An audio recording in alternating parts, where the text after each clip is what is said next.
Yo, what's up, everybody? How y'all doing? Good evening, good night. Happy Juneteenth to those who it is Juneteenth. And whoever may rewatch this, happy Juneteenth to you as well. Hope everyone's having a great day. Hope everyone's doing well. What's up? What's up? What's up? This is your boy Food Junkie. What's up, Petty Boop? How you doing, baby? You asked the question, what am I confused about? I guess I've been on these streets was not listening, and I don't watch everybody, whatever, but I do hear stuff, I do watch stuff, and when I do want to do some research on some things, I pay attention to it, and I try to come to some understanding what's going on. Now, this story about Brian being abused, heard it from Kwani, heard it, on Troy Allen, heard it on Brandon Simone, watch a little bit, then watch Brian to get his side of the story. What's up, Casey? How you doing, baby? Hope everyone's doing well. This whole abuse thing, I'm confused. Now, this is not me coming at Brian. This is not me arguing, fussing, and fighting, and wanting to do that with this man. But I'm confused. It doesn't matter if this happened in 2016 or if this happened over 20 years ago. The fact that you are coming on here telling stories about or showing us stuff where you're getting abused, you know what I'm saying? And you have two different reactions to this thing.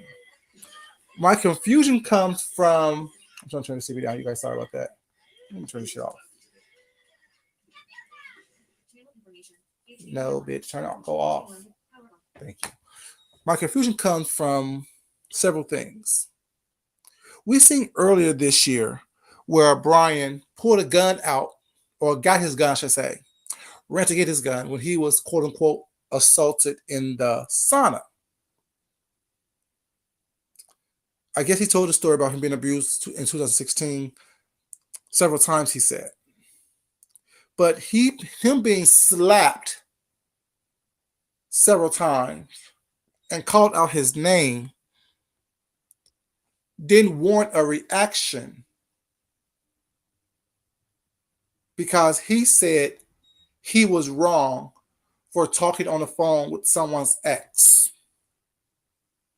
So you felt that it was right because someone had prior emotional attachment and detachment issues based on their upbringing and their family situation to put their hands on you, and you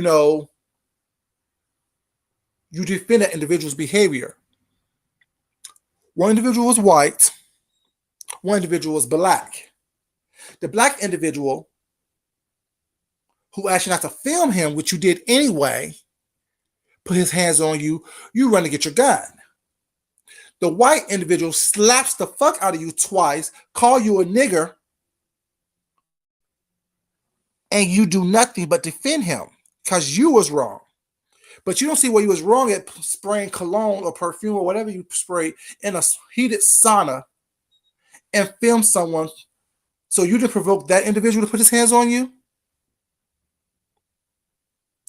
See, that's where the confusion comes from.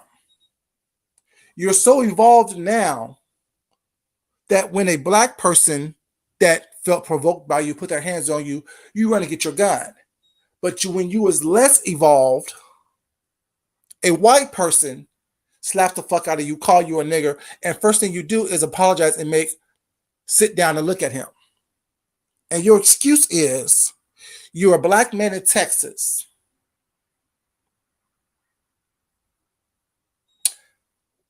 You didn't want to put your hands on a white person and become a criminal. Self-defense is not a criminal act. See, if you pulled your gun out in that sauna on this black man, quote unquote, based on your terminology, you were standing your ground. Your words were, put your hands on me again, I'm going to stand my ground. Put your hands on me again, and I'm going to stand my ground. But in 2016, when a white man slapped the hell out you was not, you're making excuses for the individual. That's where the confusion comes in for me.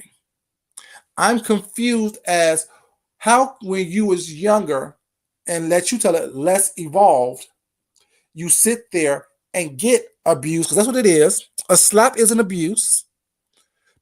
Being slapped several times, call out your name is being abusive. Regardless how you want to look at it, it don't matter if you're bigger than this individual or not.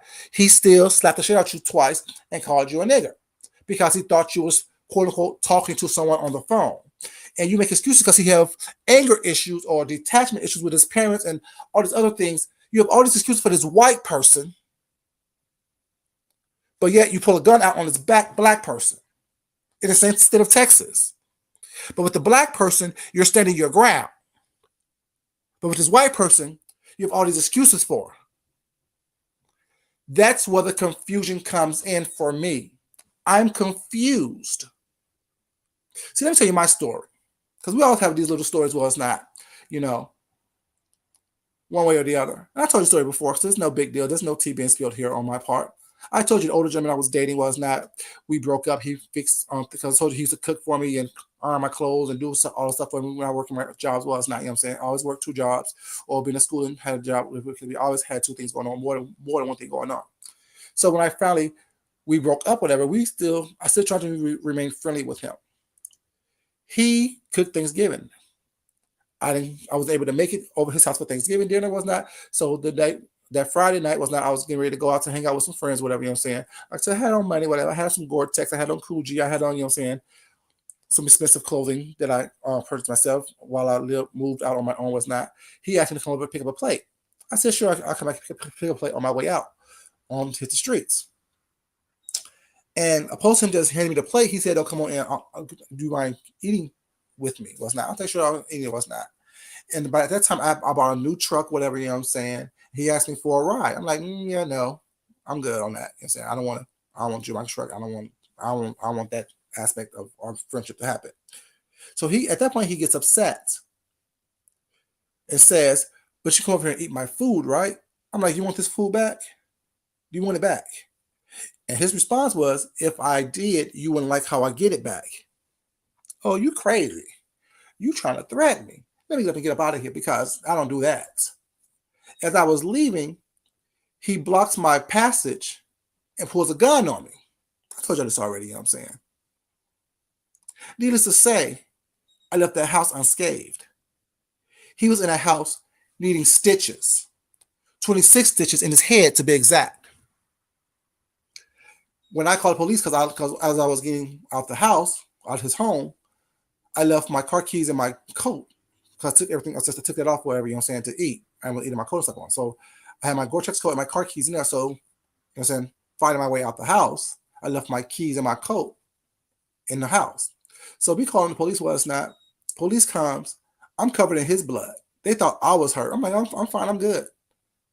My black and white Coogee was all, Coogee's a sweater, you guys know that. My black and white Coogee was all covered in blood, soaked in blood. My cords was whatever, my Gore-Tex boots was soaked in blood. I was soaked in his blood. So they're like, "Are you okay?" I'm like, "I'm fine." So they go to the house, whatever, He says, "Oh, I attacked him." Why would I attack him when my coat stuff is still in the house? If I wanted to attack him, wouldn't I have gotten all my stuff out of the house? And why would I have called the police? If he was attacked, why didn't he call the police? Whatever the case may be. They detained both of us. What's up, Egyptian goddess? They detained both of us. We both get taken downtown, detained. Of course, like I said, they detained both of us because the stories didn't match up. His story didn't match up with mine didn't match up with his. So in those couple of days while I was detained, he trying to get people to talk to me, trying to apologize, trying to make up for this and the third. So we finally go to court. Was a day and a half later. Of course, charges was dismissed because he admitted that, he did attack me, was not, whatever the case may be. There's no charges on me. There's no charges on him, whatever, There's no record because they found out that I defended myself. So I'm confused on this aspect that when you defend yourself, how do you become a criminal when you defend yourself and you are detained? They are going to detain everyone to get the story straight, to find out what's going on, especially when the stories don't match up. So this whole thing of I didn't want to fight back because I didn't want to become a typical criminal like they think all people are. No, I'm not a criminal. I can still vote, have no felonies, nothing's on my record whatsoever. And I defended myself several times. against white and black people. I have a story about when I was a manager of a movie theater as well, where I whooped someone's ass. Didn't get any charges stayed on me. So my confusion still comes with why in 2016 you were so level-headed to where you saw this person had issues prior. You knew about his issues prior, and you were going to give him the benefit of the doubt because he had issues. I said because he was white, personally. But in 2022, when you have grown and evolved and went through deaths and trauma and heartache and all the other things that you said you went through that got you to this level of evolvement, you don't have the common sense to not spray offensive sprays in public areas where people may have allergies or sensitive sinuses or sensitive nose was not, and then film people as they ask you to stop and don't film them. So they felt that you was provoking them. So they banged you up again. But in your involvement, you chose to run and get your gun, come, and by you leaving the situation, you de-escalated it. By you coming back to the situation, you re-escalated the situation and said, touch me again, and I'm going to stand my ground. I'm confused. So in 2016, you were so rowdy, but got slapped twice by a white boy, called you a nigger, and all these other things was not, and you didn't want to become a statistic, I should say. But in 2022, you don't mind becoming a statistic by pulling a gun on someone after you de-escalated the situation. Now, this may get me cussed at or talked about, or you trying to drag a case to me was not, but these are questions that I have based on the stories that you brought onto YouTube. See, my thing is this. People bring stories onto YouTube or not, and they get mad when people talk about them, when people have questions about them because it doesn't make sense to them, because it's not logical to me. It's not logical that 6 years ago, you were so lucid and so thoughtful to not defend yourself or, quote unquote, let you use your words, stand your ground against this white boy because you're in Texas in 2016. But in 2022, you are so down gung-ho, literally, no pun intended, but pun intended, gung-ho, to stand your ground in a public place against black people. Petty Boop, do you understand where my confusion comes from? Hearing this story, watching this thing develop and watching all the aspects of it, and then going to listen to what happens that came out of the horse's mouth. That's confusing to me. Abuse is abuse, like Kwani said. Abuse is abuse. You can't sit up here and make someone like myself believe that 6 years ago, when you were 6 years younger, you were so much more mature and thoughtful that you understood. You had compassion. The story was compelling.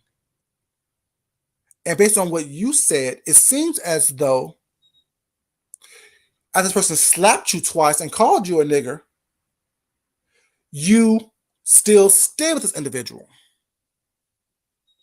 I'm confused. I am confused by that. And by your own words, Brian, you said that you called him out his name. Y'all started fighting each other. This is what you said now. And not only did you do that, you would destroy his property. You would key his car. You would throw his work equipment, his computers and IT stuff off the balcony and things of that nature. You would destroy his property, which is a crime still that you could still be arrested for. Destruction of property, vandalism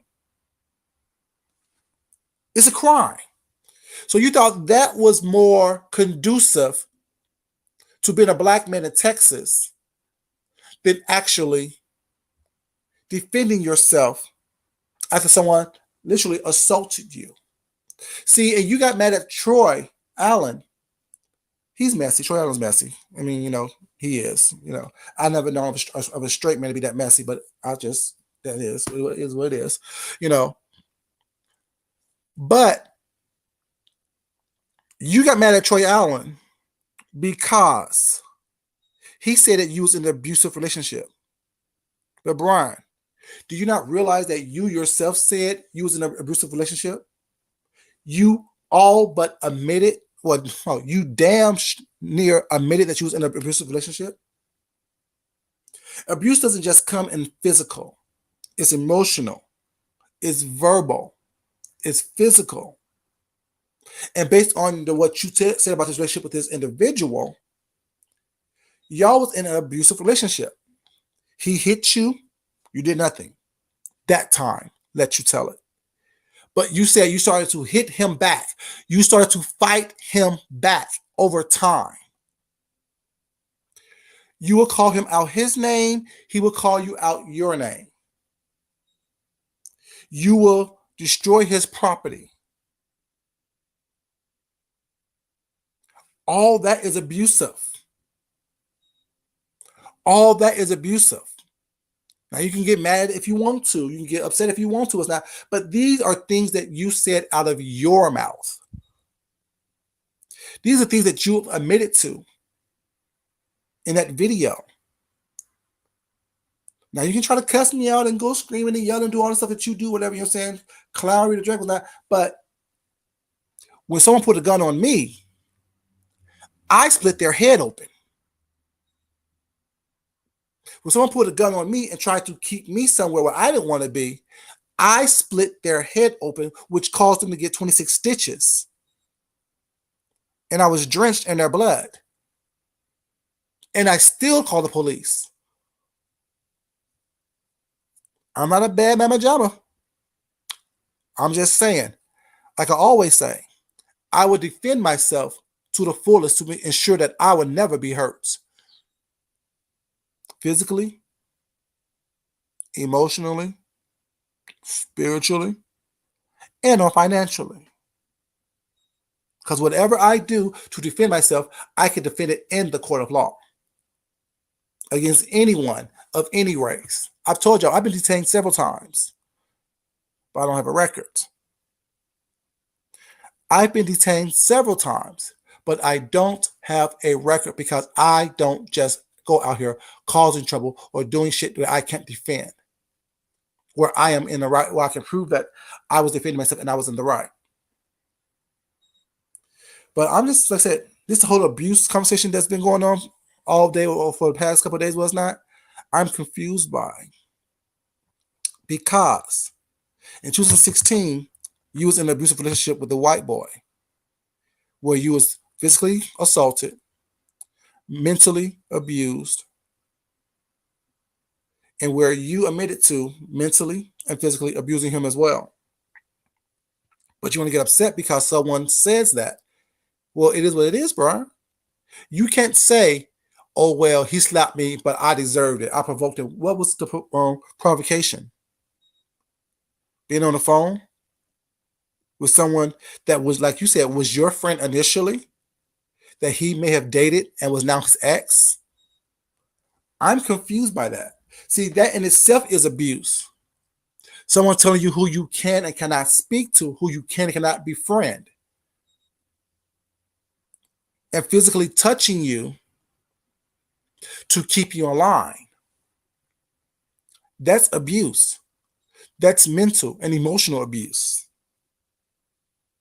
which led to physical abuse. And let you tell it property damage and other things.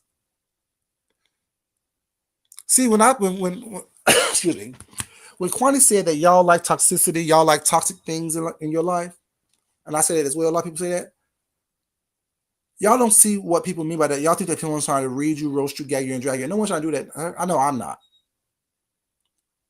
But if you don't see that as abuse, if you don't see that as a pattern, if you don't see that as something that is not supposed to happen, you're not supposed to be told who you can and cannot speak with.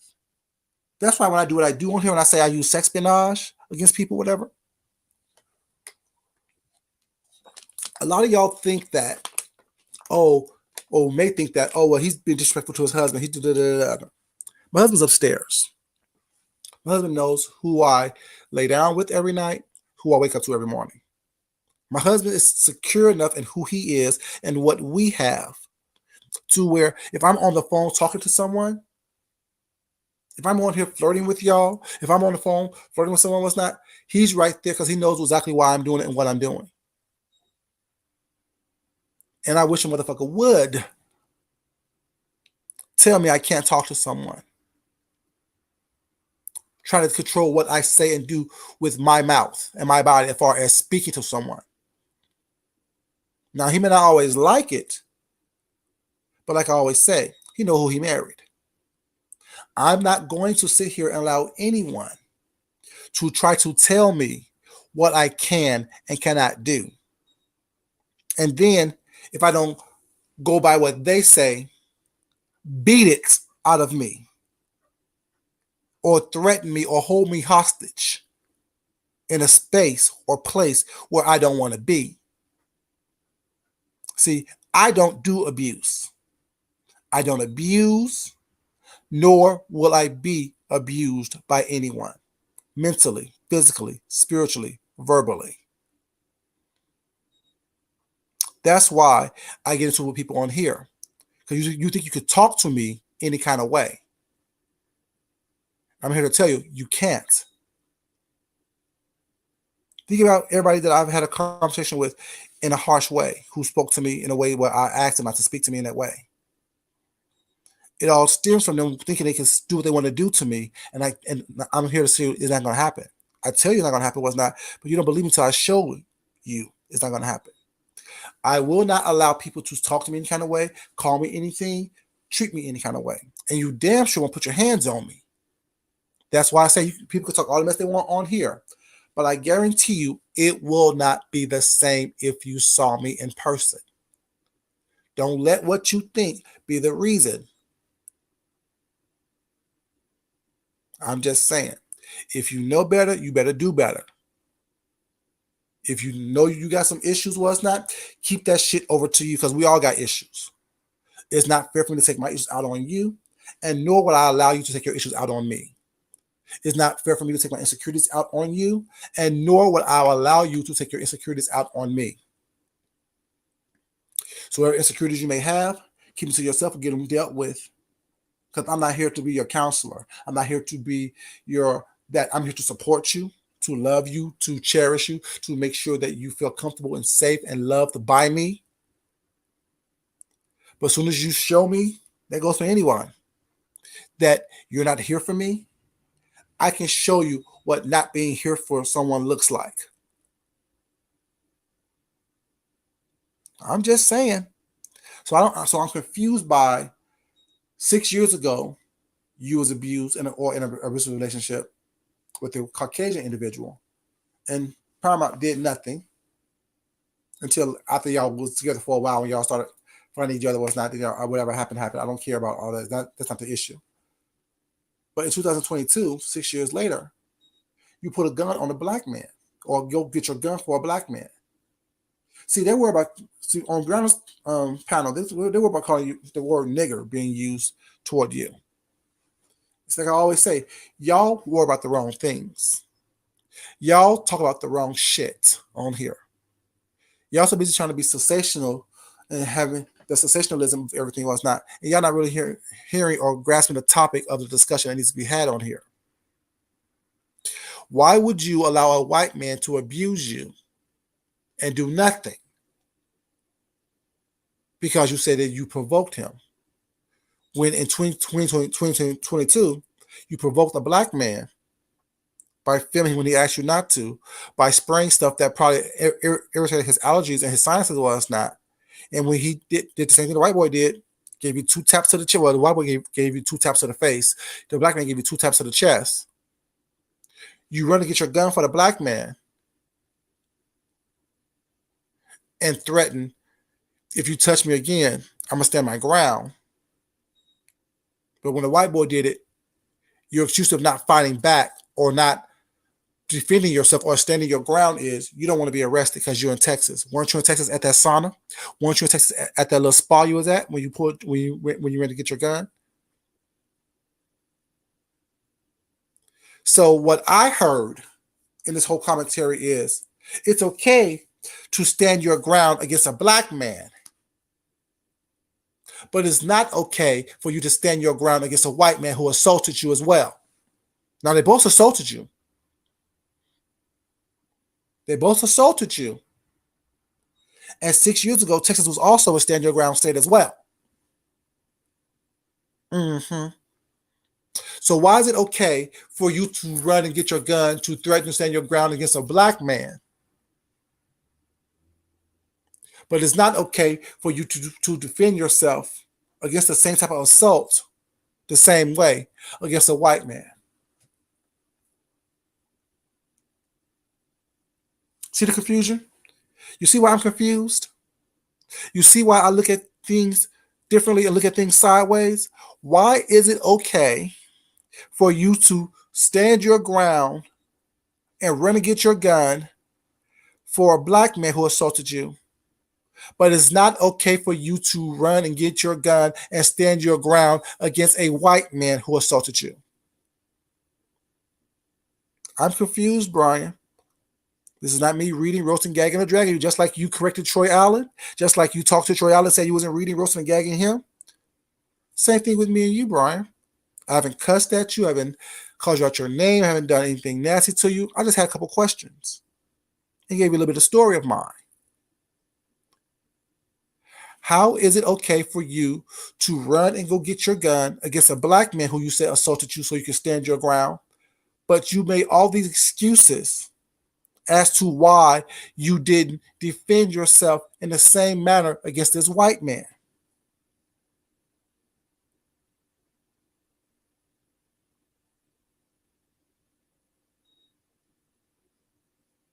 Now, if anyone has an answer to that question, please let me know.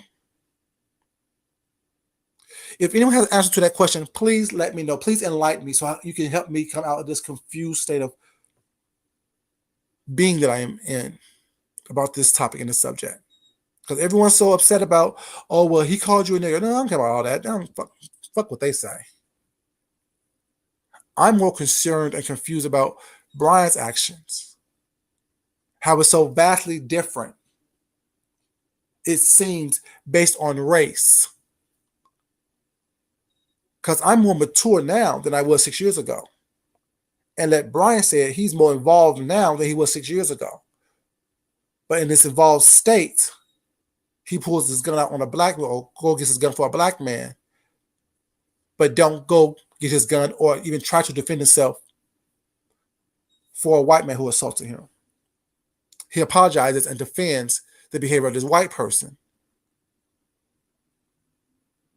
because he have multiple, or he have mental issues, he have anger issues of that nature. Well, that's all the reason why you can prove in a court of law that you was defending yourself. If he have documented cases of anger issues and he put his hands on you because of a phone call, isn't that more proof? Isn't evidence that you can use against him in court of law so you won't have a record? Because all you were doing was defending yourself? I'm confused. Petty Boop, you still here, baby? You see why I'm confused, Petty Boop? You see why I'm confused, baby? You see why the title is what it is? Abuse. I'm so confused. Because what is the abuse from a black man who did it and a white man who did it? It's both abuse, right? But it seems like you went through more abuse with this white individual than you did with this black individual. And you went to the extreme with this black individual, but yet you know what I'm saying, stay in this quote unquote abusive relationship with this white individual and made excuses as to why he did it. Isn't that the story that a lot of abused people go through? They make stories for why they was with this individual who abused them. Oh, they lost their job, or they were stressed out, or I said this, or I shouldn't have done this, or I shouldn't have done that.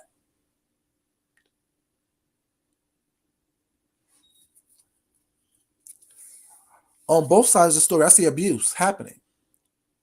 This white person abused you. This black person abused you. No one has that right hands to no one has their hands. No one has the right to put their hands on you, period. No matter what you've done to them, no matter what they thought you've done to them, no one has the right to put their hands on you. And if one does, you have every right to defend yourself or remove yourself from the situation. Based on evidence that's been presented here and told by Brian, you chose to stay in this abusive relationship with this white person, but chose to cuss him out, call him out his name, and destroy his property. But with this black man, you threatened to take his life. You threatened to stand your ground. But you stayed up, laid up with this white man for however long y'all laid up with each other before y'all decided to part ways. See, I'm confused by that. Abuse is abuse is abuse is abuse.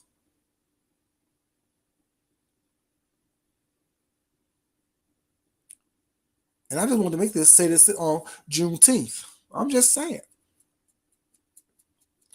Black Independence Day. And was it in Texas when, see, and you in Texas, isn't Juneteenth the last part of the Union was told about their freedom in Texas? Was that the last place that was told about the Slave Act being, what you call it, eradicated? Was it in Texas? I'm just saying, y'all. I'm just asking these questions. I don't know. You know, little food junkie don't know nothing. I just sit back and listen to these stories about these questions. See, there's no defense for someone putting their hands on you. There's no defense for someone putting their hands on you, period. And as you grow, because all this death and stuff, and you thought about it, so it was your fault, this and the third. But after all this stuff that happened to you, all this maturing and learning and growing and developing and analyzing and coming to these conclusions, whatever, you still chose to de-escalate a situation and then re-escalate a situation with a gun and tell someone, put your hands on me again, and I'm going to stand my ground. You asked, what do we want you to do? We want you to fight and be a statistic and have a record? No. Because if you defended yourself and stand your ground against this white person like you would have done with these black people that you be threatening with that little pea shooter that you have, what's the difference? Oh, I know what the difference is. Like you said, you in Texas and you a black man. So I guess in Texas, it's okay for black people to kill black people, was not for petty, stupid stuff. But you can't defend yourself and stand your ground against a white person who physically assaults you on a consistent basis. I guess I hate to be the Texas there. I'm just saying. These are your words and not mine. You say you're a black man in Texas, but still the same black man in Texas ran to go get a gun and told a black man that you will stand your ground, opposed to leaving the situation, which is de-escalating it, and stand away from it and getting your bag and going to your car. You chose to come back and reenact the situation and threaten, if you touch me again, I'm going to stand my ground, to a black man. But to a white man, you sat there and looked at him while he slapped you all across your face and upside your head and called you a nigger. And your excuse is, he had anger issues, and I knew this, so I shouldn't have provoked him. I'm confused. Lord Jesus, help me. Petty Boob, help me, baby. KC, help me. Egyptian Goddess, help me. Y'all in the chat, help me, because I don't understand what's going on. I don't understand what's going on. Does it make sense? Please make it make sense. What's the difference? You was abused by two different men. One was white, one was black. The black man, you ran to go get your gun, came back and said you'll stand your ground. The white man slapped you across your face and called you out your name was not. You sit down and look at him. and make excuses for him as to why he did it. It was your fault. You should have done what you was doing. You should have provoked him. What was the provocation? The provocation was the fact that you were on the phone with somebody that he knew or used to sleep with.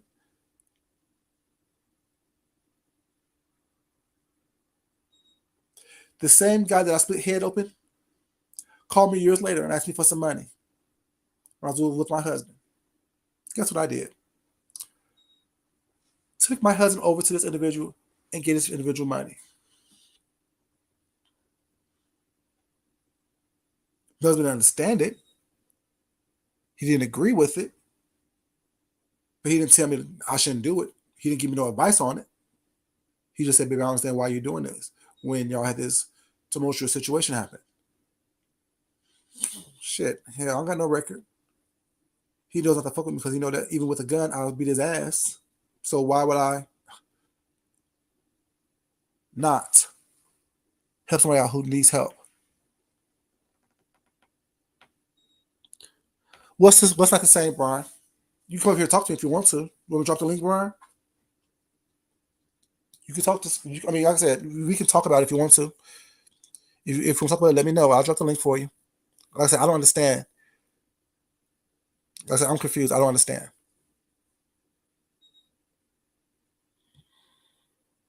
Because it's the same to me. Abuse is abuse. Someone hits you, someone hits you. Someone called out your name, someone called out your name. They both called you faggots. So, sorry, one called you a faggot, one called you a nigger. I apologize about that. That was me misspeaking.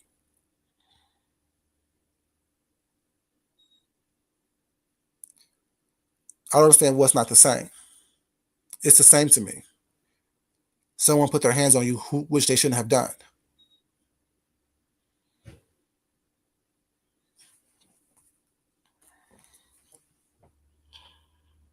Okay.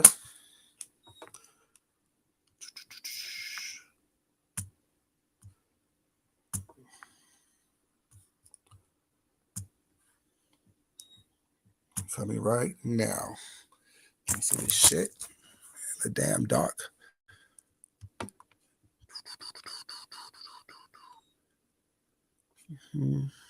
What's it at? Lord Jesus, I can't see what I'm doing.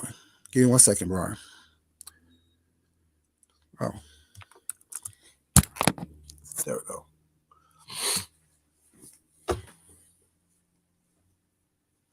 But yeah, to me, like I said, I don't get it. Maybe you can help me not be confused.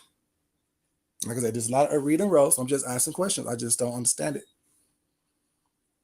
There was a story that buzzing around all day, and I went to your channel, listened to your side of the story, and I'm like, that stuff doesn't make sense. I'm confused. Abuse is abuse. But yeah, like I said, we all get comfortable about what we hear on here and what we think is important, and I just don't get it. Don't get it at all.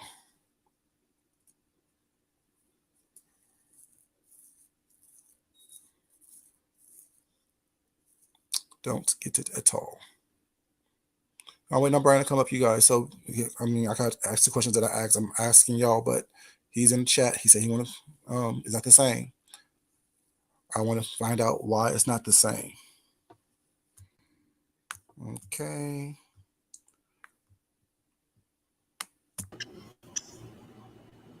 What's up, food junkie? Yeah, that's me. One second. Let me take off for you. Okay. Brian? Yes, sir. That's me. Okay. I got you. How you doing tonight? I'm doing well. Yourself? I'm doing all right. First time we spoke to each other without screaming and yelling. Well, I never wanted to do that with you, food junkie. And nor did I. Believe it or not.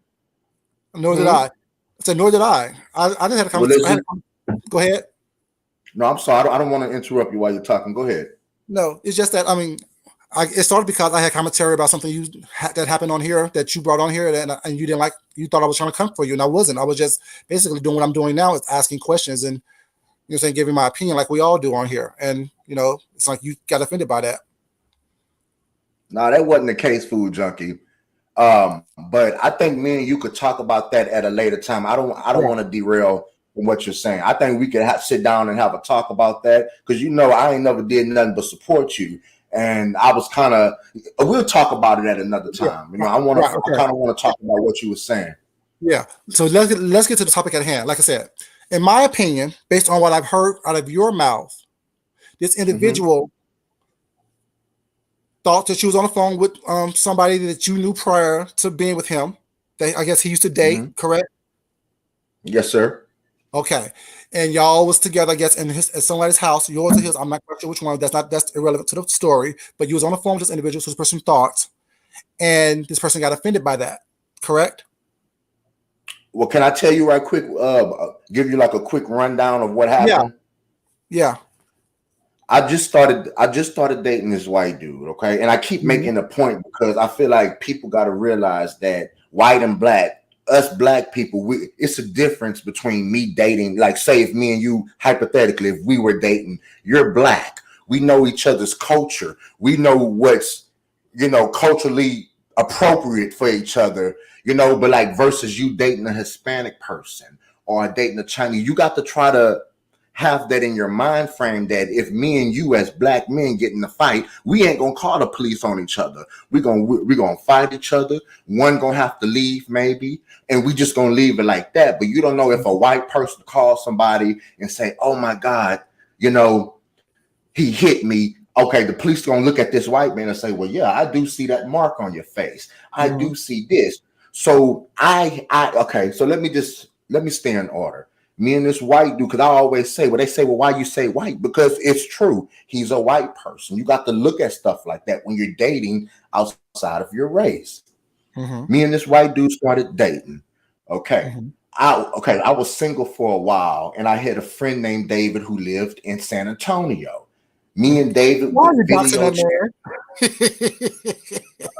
man? Huh? I said, why are you Huh? doxing that poor man, David in San Antonio? David's cool. David don't live in San Antonio no I'm more. He moved playing. to I'm messing with you. I'm playing. okay. Okay. Okay, so he moved to Corpus Christi. David is cool. David See, is an open you, book. you done doxing that again. Well, he's an open book, food junkie. David is really laid back. He's one of those like hippie type of, he's just an open book, cool type of person. I got And you. when I'm I messing was with you. yeah, when I was single, David would call me. We would talk for hours. We just had a friendship like that. Did we kind of flirt a little bit? Yeah, he was single. I'm single. Mm-hmm. So me and David kind of stopped talking for a while. And like I said, I was with my new person. We just started dating. We didn't we moved in. Everything was like a fast rush. Because you Mm-hmm. know how when you date somebody and you can't stay away from somebody and they come over every night and you say, well, hey, you might as well just, that was that type of fast paced relationship. Okay. And it was just that type of relationship to where and so David called. I never talked to David in a while. Well, I ain't gonna say never. I didn't talk to David in a while. Right. David called me. I was getting ready to go to work the next day, and I was laying. We was in bed, and it was about I want to say 12 or 1. It was in a late night hour. Okay, Mm-hmm. David called me, and instead of me being respectful, I picked that phone up. I was just so happy to hear from David. Hey, David. Oh, yeah. Blah, blah, blah, blah, blah. Oh, yeah. This is going on with you. Like I sat there while my dude is laying right next to me. And I sat there and I had a conversation. And David said something to where I had to say, okay, well, look, this is my dude right here. Like, hold up. Like, I'm in a relationship. And then Mm-hmm. I introduced them.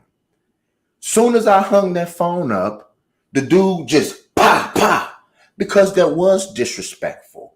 I was being disrespectful because in my dude's mind, he's thinking, well, look, okay, so you're gonna sit up here and you're gonna blatantly talk to this dude. Obviously, you didn't tell this dude about me. You know what I'm saying? He didn't know that I ain't talked to Dave. He didn't even know shit about Dave.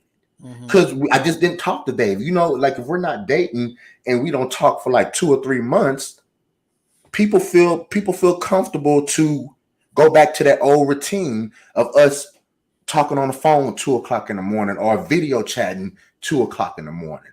Mm-hmm. David didn't know. I didn't make no public like smoke signal. Hey, I'm with somebody. Don't call me. Hey, lose my number. I didn't do that. Mm-hmm. And I can feel where my old dude was coming from, because that was disrespectful. And Mm-hmm. David was, talking old, like how we used to talk when I was a single man. Mm-hmm. And my dude heard that. So in my dude's mind, he's thinking, oh yeah. So when I'm not here, you're talking to David. Oh yeah, and that wasn't the case. I felt comfortable to answer the phone.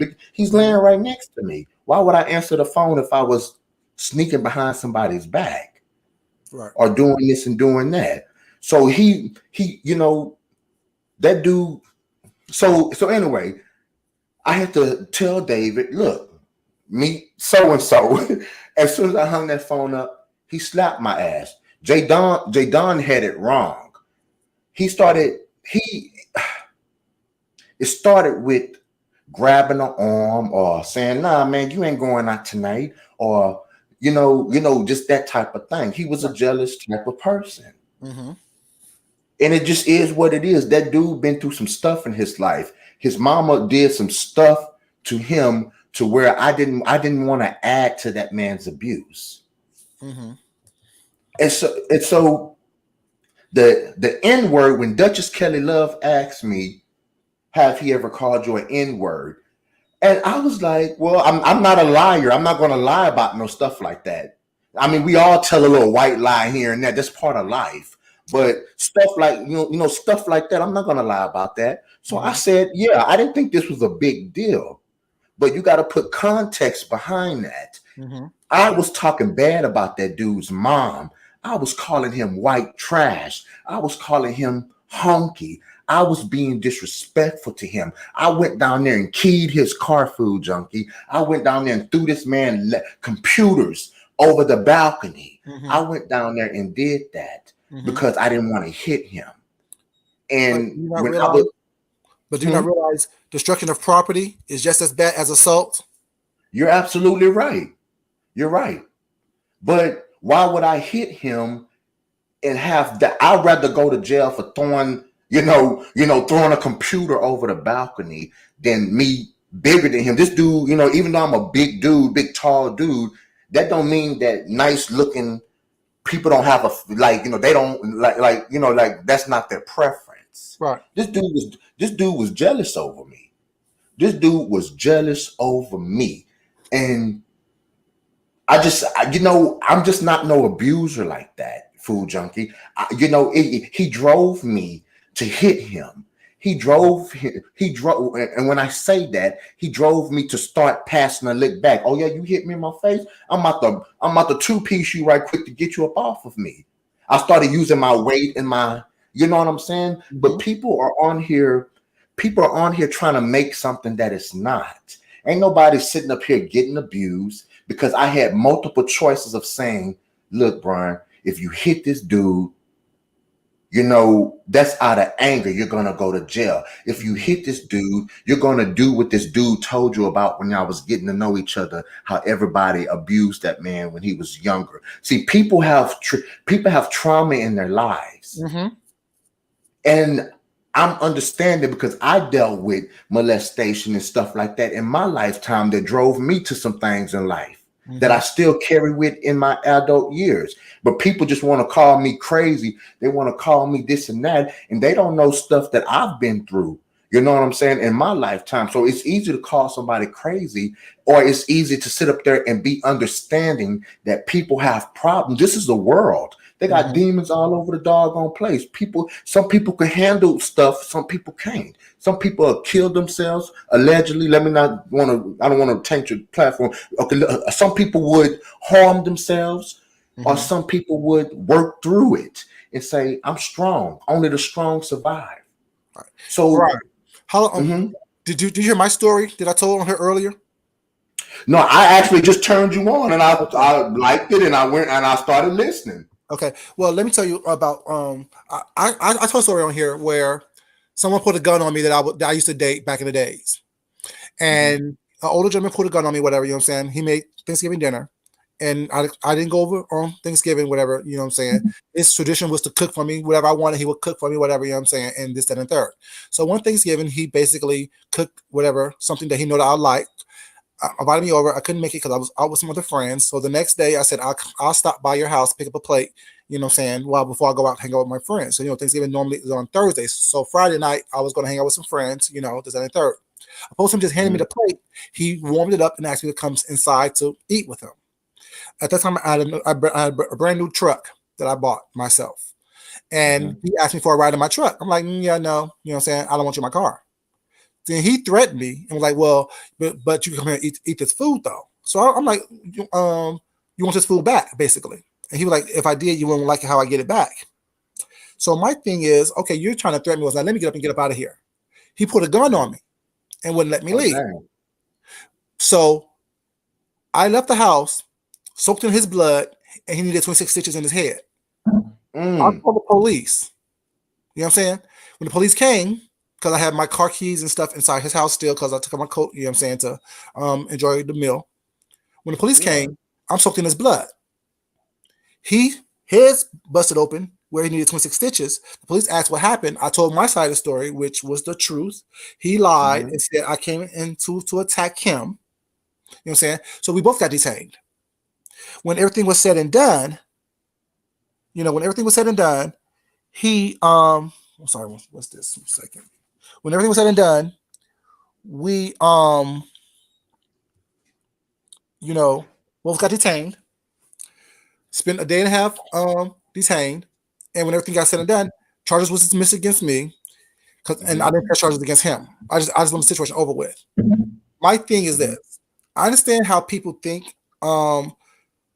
If I defend myself, I'm going to get in trouble because whatever the reason may be. I'm bigger than them. I'm darker than them. I'm white. They're black. My confusion came from, and the title is, like I was explaining when you came in, is my confusion comes in the fact that earlier this year you posted a video. That's why I brought it up earlier when you first got here. I was talking about it. I talked about the fact that you left a situation where you was assaulted in the sauna and got your gun. Like I said then, like I'm saying now, when you walk away, that's when you de-escalate the situation. But when you came back with your gun is when you re-escalate the situation. My question was, okay, I'm sorry, go ahead.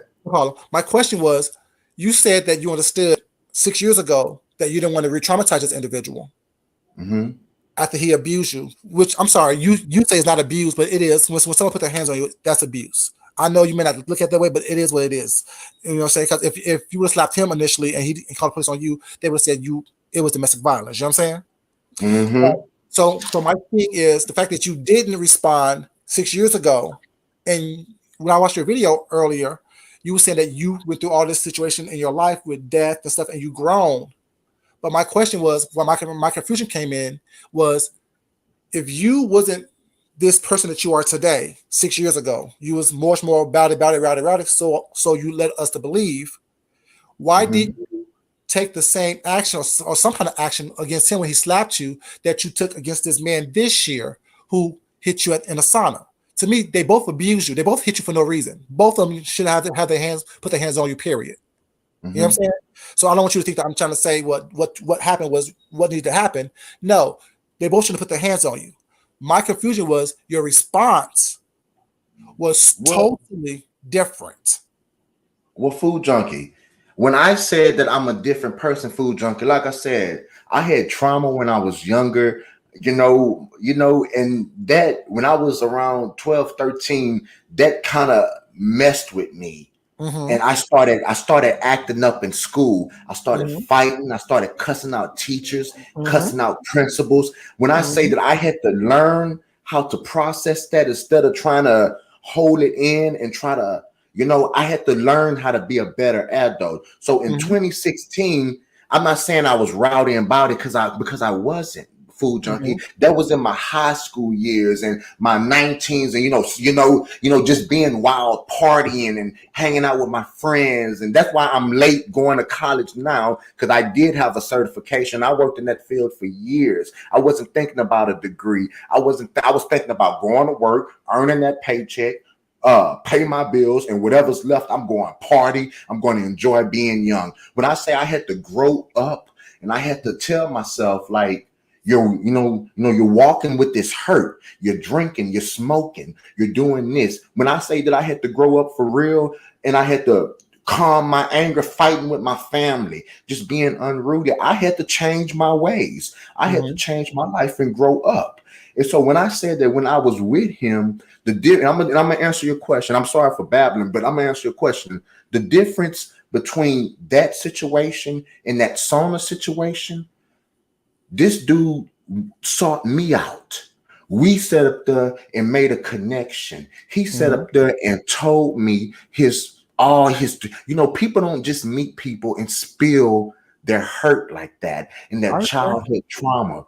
And that's what made me love him and like him, was Mhm. because he was a real person. He told me what his mama did. When he would talk to his mom, it wasn't like no loving mama situation. It was a, hey, I'm still alive, I'm in Texas, you're in Mississippi, I just want to check in type of situation. It was a, oh man, let me call my mom, let me just, mom, I love you, this is what's going on in my life. It was like a check-in situation type of Mhm. situation. He had trauma. He had abuse.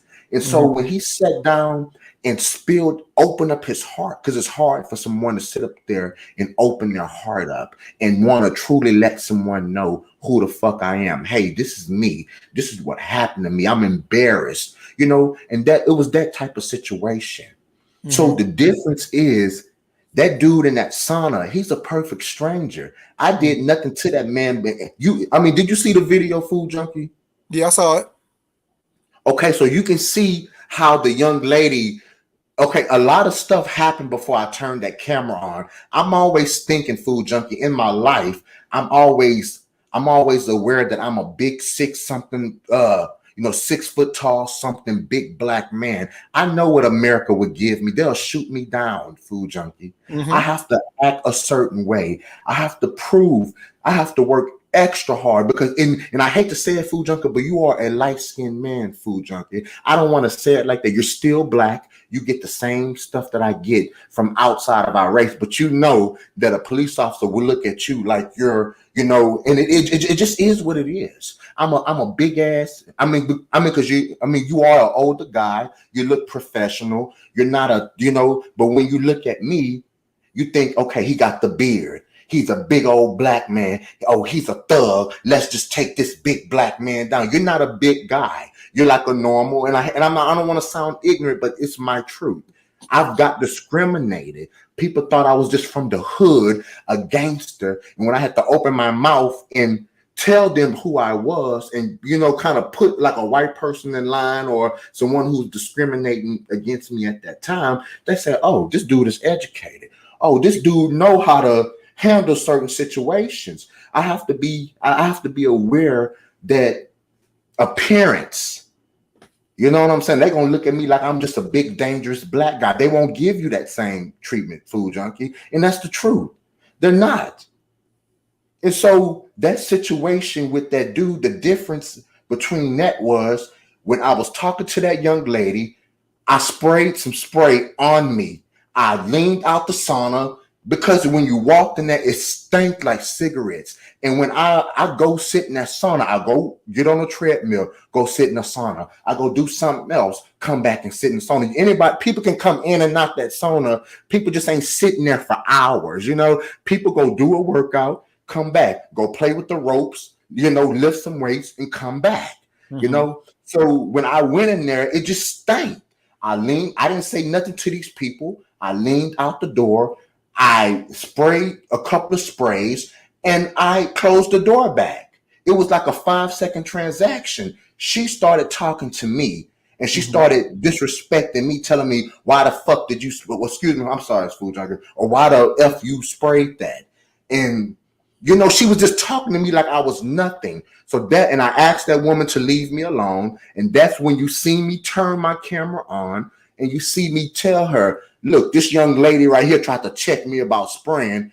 And then I turned the camera to him. He thought I was recording him. And I just simply was trying to give reference to who I was talking about. And so when I turned the camera back on her, he walked up to me and he was like poking me, like, pushing me in my chest, saying, don't record me. I asked him to leave me alone. I'm not about to fight no stranger, man. I'm in my 30s, man. I'm not ghetto like that. I'm not about to fight you. I'm not. So the difference was when I got up and I asked him to stop touching me because I don't owe him no obligation. Now, the dude I was laying in bed with, I owe all the obligation in the world. Because why? Because we're connected with each other. Why? We are in a relationship with each other. Why? Because we share that same motherfucking. Oh, excuse me, food. We share that. I'm drinking right now. I'm so sorry, food. I don't mean to be disrespectful to your platform. Be you. Be you.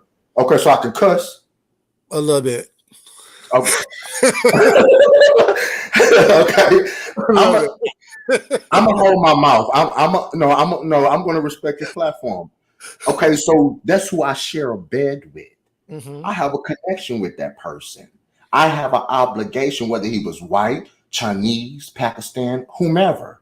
That dude in that sauna, he's a stranger to me. Why would I want to fight this man? All I simply asked him, don't touch me no more. And y'all seen from the video that if I was ghetto, Food Junkie, I would have took that gun out of that fanny pack. I would have been waving, oh, I'm a man with a gun. I don't think like that. That gun is for my protection against these weirdos out here in this world who's trying to stop me from being a free black man in America. I'm not no bad to the bone type of dude with a gun. I don't walk around like that. And I've never portrayed myself like that. If you watch that video, you seen me tell him point blank, if you touch me again, I'm going to stand my ground. It was just the purpose of not trying to be tough. It was just, I don't want no confrontation with you. Y'all are coming at me. Y'all are attacking me for spraying, and Food Junkie, even if I was wrong for spraying the spray outside of the door of the sauna, if I was wrong, so what? I pay a membership. I didn't go in that sauna and just spray that spray like that. I sat up there and I leaned out the door, bent down to my backpack. And if you see me on that video, you seen exactly where my backpack was sitting right there, right? Right there by that door. Okay, so I leaned out the door, it was a 5-second transaction. I leaned out that door. My backpack was literally right there by that door. Bent down, sprayed, so I can smell my spray versus a Newport cigarettes in 100-something degree sauna. That smell was so. Anybody who smokes cigarettes know that you already having hot breath. It's very aggressive. The smell is very aggressive. I understand that. But Brian, since we're on this topic now, let me explain to you where I was coming from in the situation. Okay. Just as offensive as that cigarette smoke was to you that you were smelling. Can you see how offensive a body spray could be to the other people that was in that sauna? Yes, sir. Okay. I can see that. So if you can see that, my point when I made my commentary about the situation was this. When you left to get your bag, your bag was right outside the door. At that point, you de-escalated the situation. You could have picked up your bag and kept on walking. You're absolutely right. My point was when you came back to the situation and said the whole thing about standing your ground thing, to me, that was you re-escalating a situation that could have been diffused by you just walking away. Can I explain myself though about that? In this world, people have to know, Food Junkie. If I saw you on the street, Food Junkie, even though we didn't cussed each other out, we didn't said horrible things to each other, that doesn't give me the right to. Okay, so say you're sitting, let's just say at a taco cabana on a patio, enjoying your margaritas, eating your taco bowl or whatever you choose to be eating, and I come up to you. You know I eat salads, Brian. Stop playing. You know I eat salads. Well, I'm about to eat me some chicken breast. Look, I'm about to eat me some chicken breast and a big old. I'm gonna cut it up and put it over a salad right now, and cut up me some tomatoes and some. Oh, it's about to be good. Oh, and ball me 2 eggs, food junkie. Oh, I'm about to tear it up. Oh, I ain't gonna lie to you, but that's like me walking up to you right now. We're at that Taco Cabana, and me, why should you leave? I'm breaking the law. Why should you leave? Or why should you get up and leave? My point that I was saying was all I did was ask this man to stop touching me. And I totally agree with what you're saying. I'm not that mature yet, food junkie. I'm not. I could have left, but I wanted to be in that sauna and I wanted to let this man know you can't do that. You can't walk around and you have to obey the law. You just can't walk around and put your hands on someone because you think that I was video recording you. And so I did re-escalate, and you're right, I did re-escalate it. But people in this world got to learn how to act, man. This is not your world. We have to share it. We have to share this world. And you just can't go around being a menace to society. And food junkie, if I did anything illegal that day or wrong, I would have been sitting in jail, right or wrong. Well, all depends. Like you said, we don't call the police on each other, so we don't do that. All I look, food junkie. I did not take that gun out that fanny pack. And people say a fanny pack. What do y'all want me to hold it in? I can't bring a holster to the gym. So what I did was the only bag that I had to make sure that it's safe and secured on its safety was an old fanny pack where, when I used to walk outside and do my exercise outside, I'll have my knife, my mace, my stuff that I walk around with while I'm outside. That's the only bag that I found secure. And what I did was I asked him, if you touch me again, I'm going to stand my ground against you. I didn't threaten him. I didn't wave any. See, and I get what you're saying, but I want to pat myself on the back because I feel like I had self-control. Another ghetto dude would have sat up there and pulled that gun out and pointed it at him. See, I know the law. I know you can't do that. You have to be in imminent danger. You have to feel that your life is going to be, you know what I'm saying? So that's why I explained to him, don't touch me again. So that's the difference, food junkie, is that I'm not no ghetto person. I don't want to go out here and fight. I want to live my life. I want to just live. I want to better my life. I want to better my body. And I don't want to cause confrontation in the real world. This beef sector is something that's virtual. It's an alternative for when you want to be risky and cuss and, and just be a little ignorant at your own time. But in real life, there are real life consequences. You can go to jail. You can be in jail for abuse. You can die. Not abuse. Yeah, you can die. So, Brian, back to the original conversation. Like this, I understand what you explained about the fact that you was in a relationship with this individual opposed to this stranger. I get that. But I just know me, regardless of if I'm in a relationship with you or not. First of all, you said a couple of things that kind of stuck with me. You said that it started off with little things, and if you choose to go back and listen to the very first part of this video, I was saying there's all different types of abuse out there. There's mental, there's emotional, there's verbal, there's spiritual. You know what I'm saying? All those things, and it seemed like you knew this individual was doing those things before he actually slapped you. Yeah, taking my keys and doing stuff. Telling you where you can and can't go, trying to be controlling. Control is a type of abuse. And you've been watching me for a while in the bush as well. It's not, you know what I'm saying? Like, this is the first time us talking with each other, opposed to cussing each other out. So I flirt with everybody. That's what I do. That's just who I am. That's just my nature. That's me being cutesy, flirting with everybody. Was not always done that. Always would do that. And you also know that I'm married and my husband is upstairs right now. Yes. You also know the situation with Sean Bradley, which my husband knew about. Listen. I want to apologize. I want to apologize for that. Let me finish. Okay, go ahead. And so my point I was making at the very beginning of the video is that everything that I do, my husband knows about. Everything that he does, I know about. We sleep with each other we wake up to each other, we go to bed to each other every night. So me flirting with people here online or talking to someone on the phone, I just don't grasp the concept of a person you haven't heard from in months calling you out the blue, you're excited to hear this person because that was your friend previously. And the person that you're with now is so jealous and so insecure Mm-hmm. that they will assault you after a conversation and they didn't like who you were talking to on the phone. To me, that what I can't grasp and wrap my head around. And that's why I'm saying, while I understand that you owe him more than you owe this stranger more, for me, putting your hands on me is putting your hands on me. I don't care who you are. I don't care if it's my brother, if it's my father, if it's my husband, if it's a stranger on the street. If you touch me in a way that I don't like, you will understand before we part that wasn't a good idea to do. You But understand? see, food. I no, I totally get what you're saying. But before I respond to that, I don't know nothing about no Sean Bradley situation with you. All I was doing was repeating what I heard, I and we know was going back and forth. because you Okay, had it all wrong. You had it all wrong. well, listen. I just want to say that out loud. I was because I was hurt a little bit. I'm just gonna be honest. But people say, "Oh, we're strangers," but still, I mean, when you watch somebody and you like their videos and you find, and anyway, we'll talk about that at another time. Mhm. I get what you're saying, but see, that's your personality, food junkie. Mhm. That's your personality. That's not my personality, and especially when the dude had explained to me.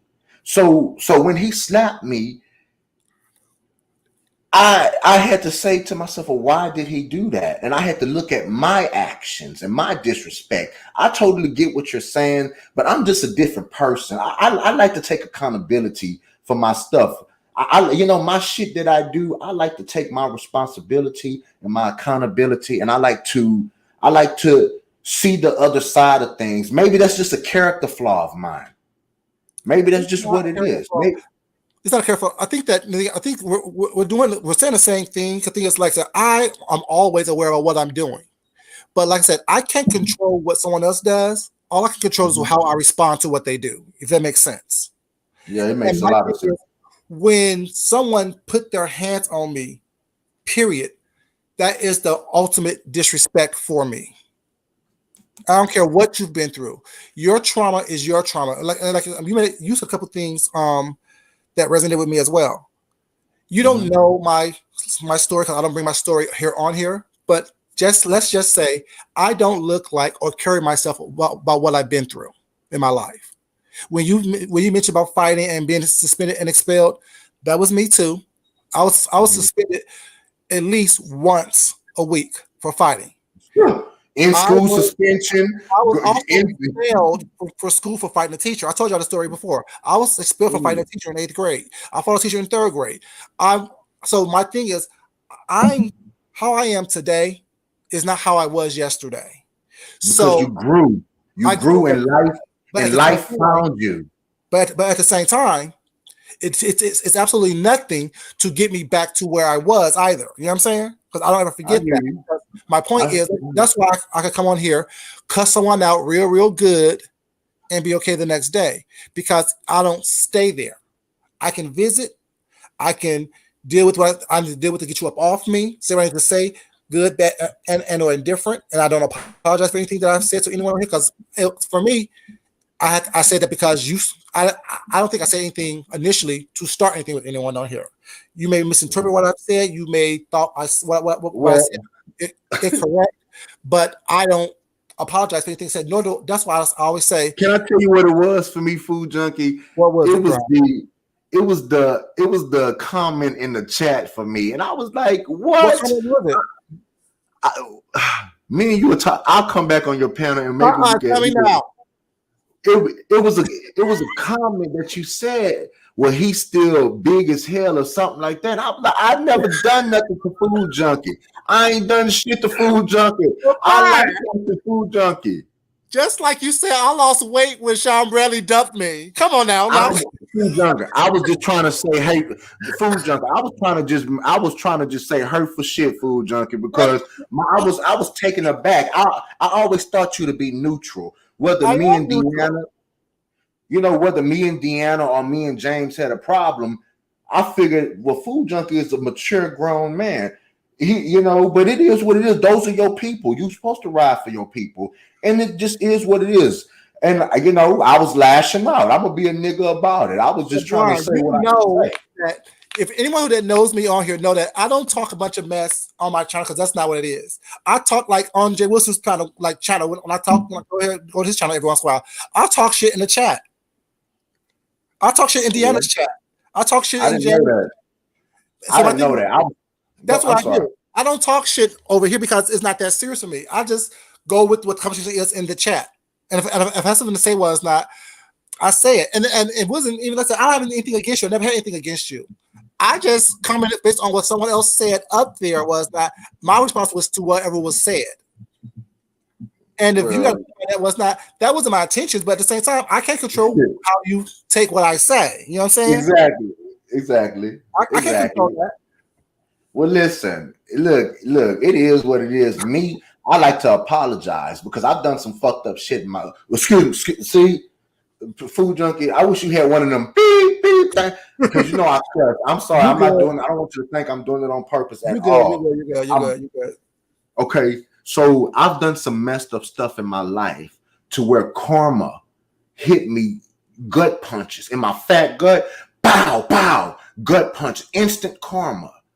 Mm-hmm. And I've learned to say, if you've done some messed up stuff, you got to apologize to people. Now, whether you do it tomorrow, that's on you. But in that moment, you got to make your amends. I'm on that kick in my life right now. I don't want Mm-hmm. people to think, oh, you're flip flop. I know I'm a grown man, and if I choose to apologize to somebody that's on my heart, that walks with me, and I'm holding it, I'm going to say I'm sorry, and Now, it just is Brian, what it is. let me hold your feet to the fire now, okay?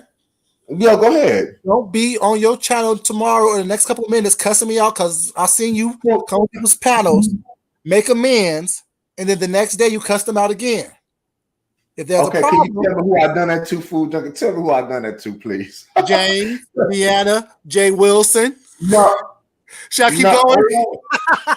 The food junkie. When that Deanna situation, now that's what really took me out right there. Cause I used to love, man. When I say when Deanna came on, man, I could be half asleep, and I have my shit in my, excuse me, I have my headphones in my ear, and I listen to me some Deanna. Now when I heard her say that, that I was on here crying about my mama with the heart walk with boss lady, with what's her name, lockhead boss lady. Listen, I don't want to revisit no stuff, but I do agree with And what don't you're make saying. amends Sometimes and then talk shit the next day. I do listen. I So do you that do that. sometimes. It's only on a few. It's only on a few occasions that I did that. A few occasions. I named just a couple. Mhm. Yeah, you did. Yeah, I'm you just did. saying, Man. don't do that with me because I'm not. That's not. I don't go back with people. I'm just saying. I don't want no static with you, food Okay. junkie. I just don't. Food junkie, I'm about to start traveling, man. I'm about to start doing vlogs. I'm about to start meeting up with some of these content creators and just giving another side to me. I'm tired of fighting, man. I'm just tired, man. Like that's just where I'm at in my life. I'm just really, I don't want to argue with James about the same stuff. We didn't cuss each other out. I apologize for cranking it up because maybe I did crank it up. Maybe I did misinterpret. See, a bullheaded person wouldn't admit their faults. And I like to take accountability. That's why I stay blessed. And God Mhm. stay coming around blessing me because I take accountability for my stuff. A lot of people need to start doing that. And this ain't the accountability sector. I understand that. This is the beef sector. Well, maybe I need to find me somewhere else to go. Maybe I do because I'm just really tired. I'm just to that point in my life that I'm just tired and I want to do something different. And it just is what it is. And It is what it is.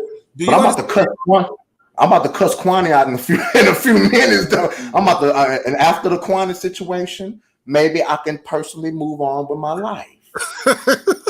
But do you understand? Like for me, because you said that you watched me once now, so you've been watching me for a couple of seconds. I just talk about what's on here.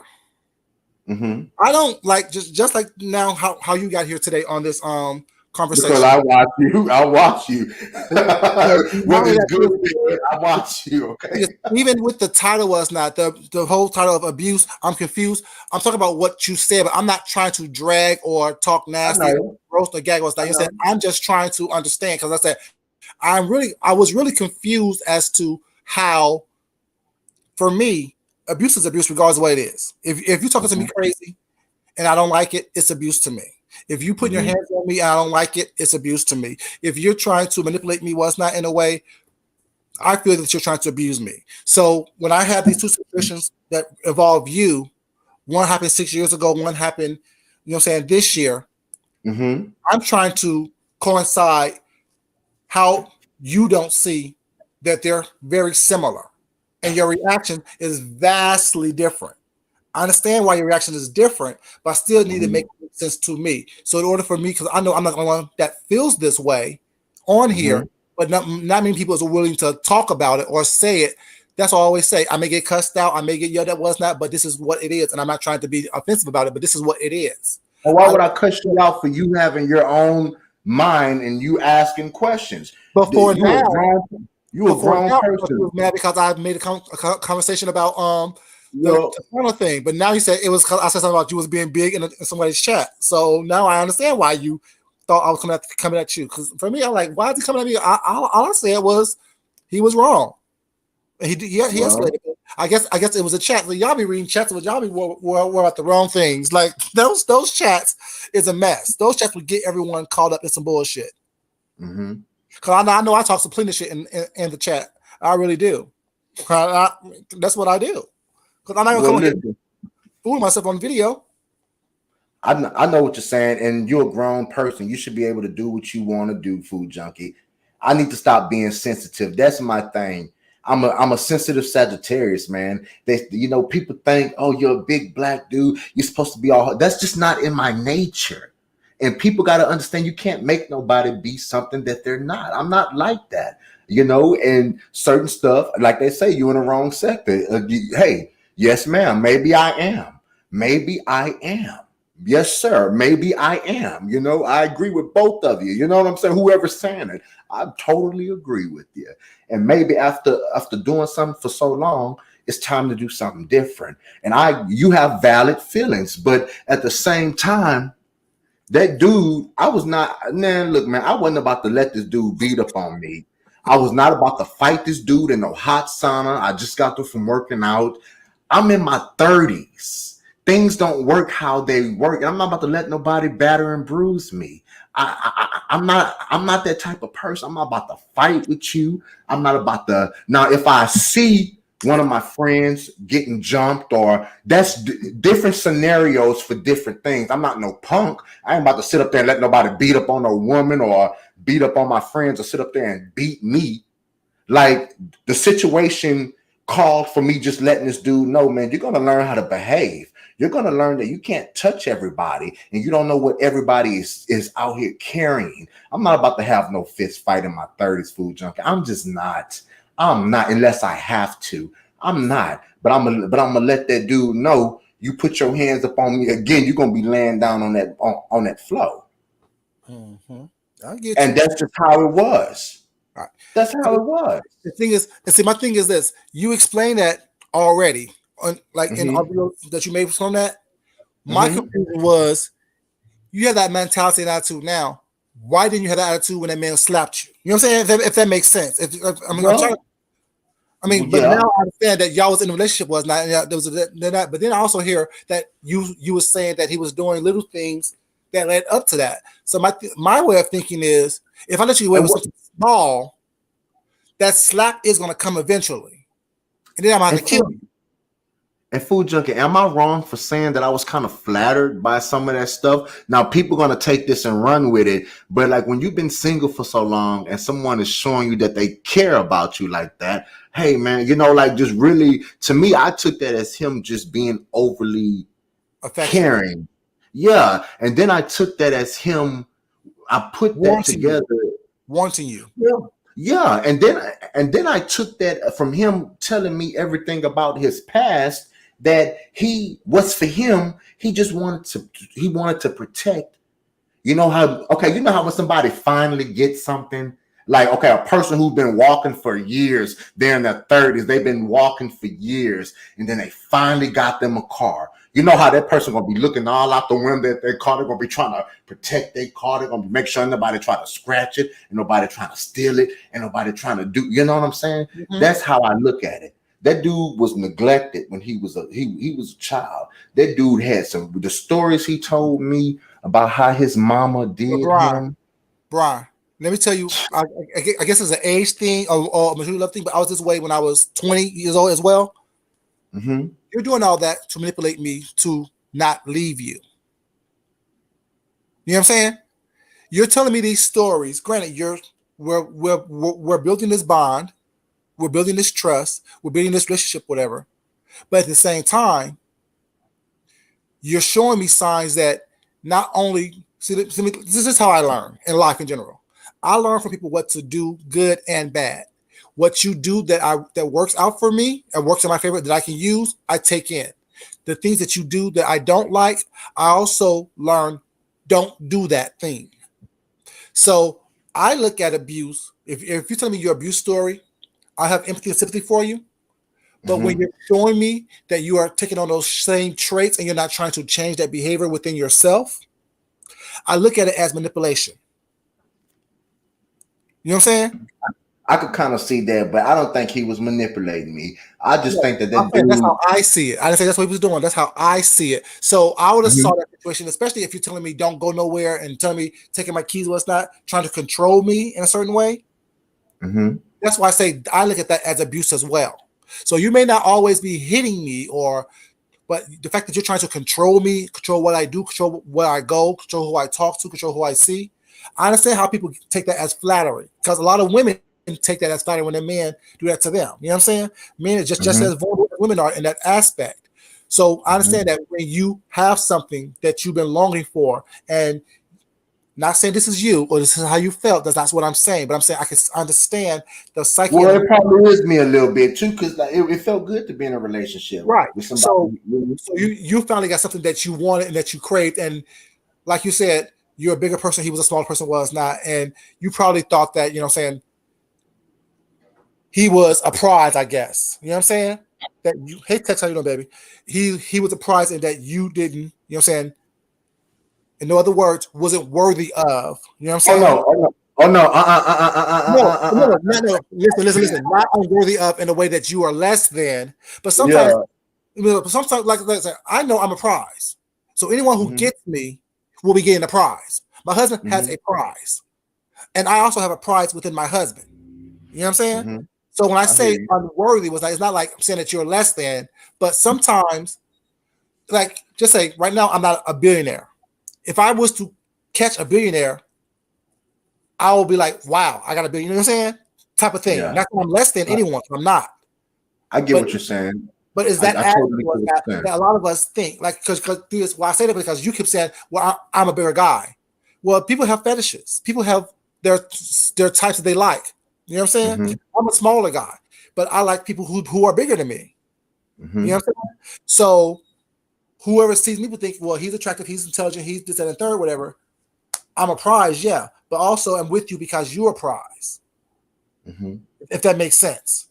No, it makes a lot of sense. It makes So perfect it sense. was like you thought that well, this person isn't the typical that I probably get with or have been with was not. So yeah, he may be a little bit above what I normally have. So I will take a little bit more from him because he is, if that makes sense. Nah, but food junkie, that's not the sense, food junkie. Because like right now, I can go sit at a gay bar and you know what I'm saying? Like remember I showed you That's, George's on that video? You know, a lot of people was buying me drinks tonight. I mean, people like but what they Brian, like. that's today. I'm saying back then when you was going I through know, that. but I'm saying, no. I get what you're saying, but I'm saying like, I never thought that about myself. Okay. If you like me, I like you. It don't matter what it is. I But just you was just just spoke like painting a that, Brian. picture. I mean, I'm only going back because I'm not trying to interpret anything that you said. I'm just going by what you said, and I heard you say something to the fact that y'all correct me in the chat if I'm wrong, you guys, that you was like almost flattered that he was talking to you, type of thing. Yeah, because So, being, so but that's why I'm saying it. So that's what I'm saying. So I'm not saying about low self esteem things like that was not. But like I said, if Will the flat Smith came up to me and be like, "What's up? How you doing, food junkie?" I'm like, "Damn, okay, shit, hey, shit, Will." I'm dropping everything. You know That's what I'm Will saying? I would be Smith. flattered that Will Smith came up to me and was flirting with me. Yeah, You know yeah. what I'm saying? But So not saying I'm but less than Will Smith, but shit, that's motherfucking Will Smith.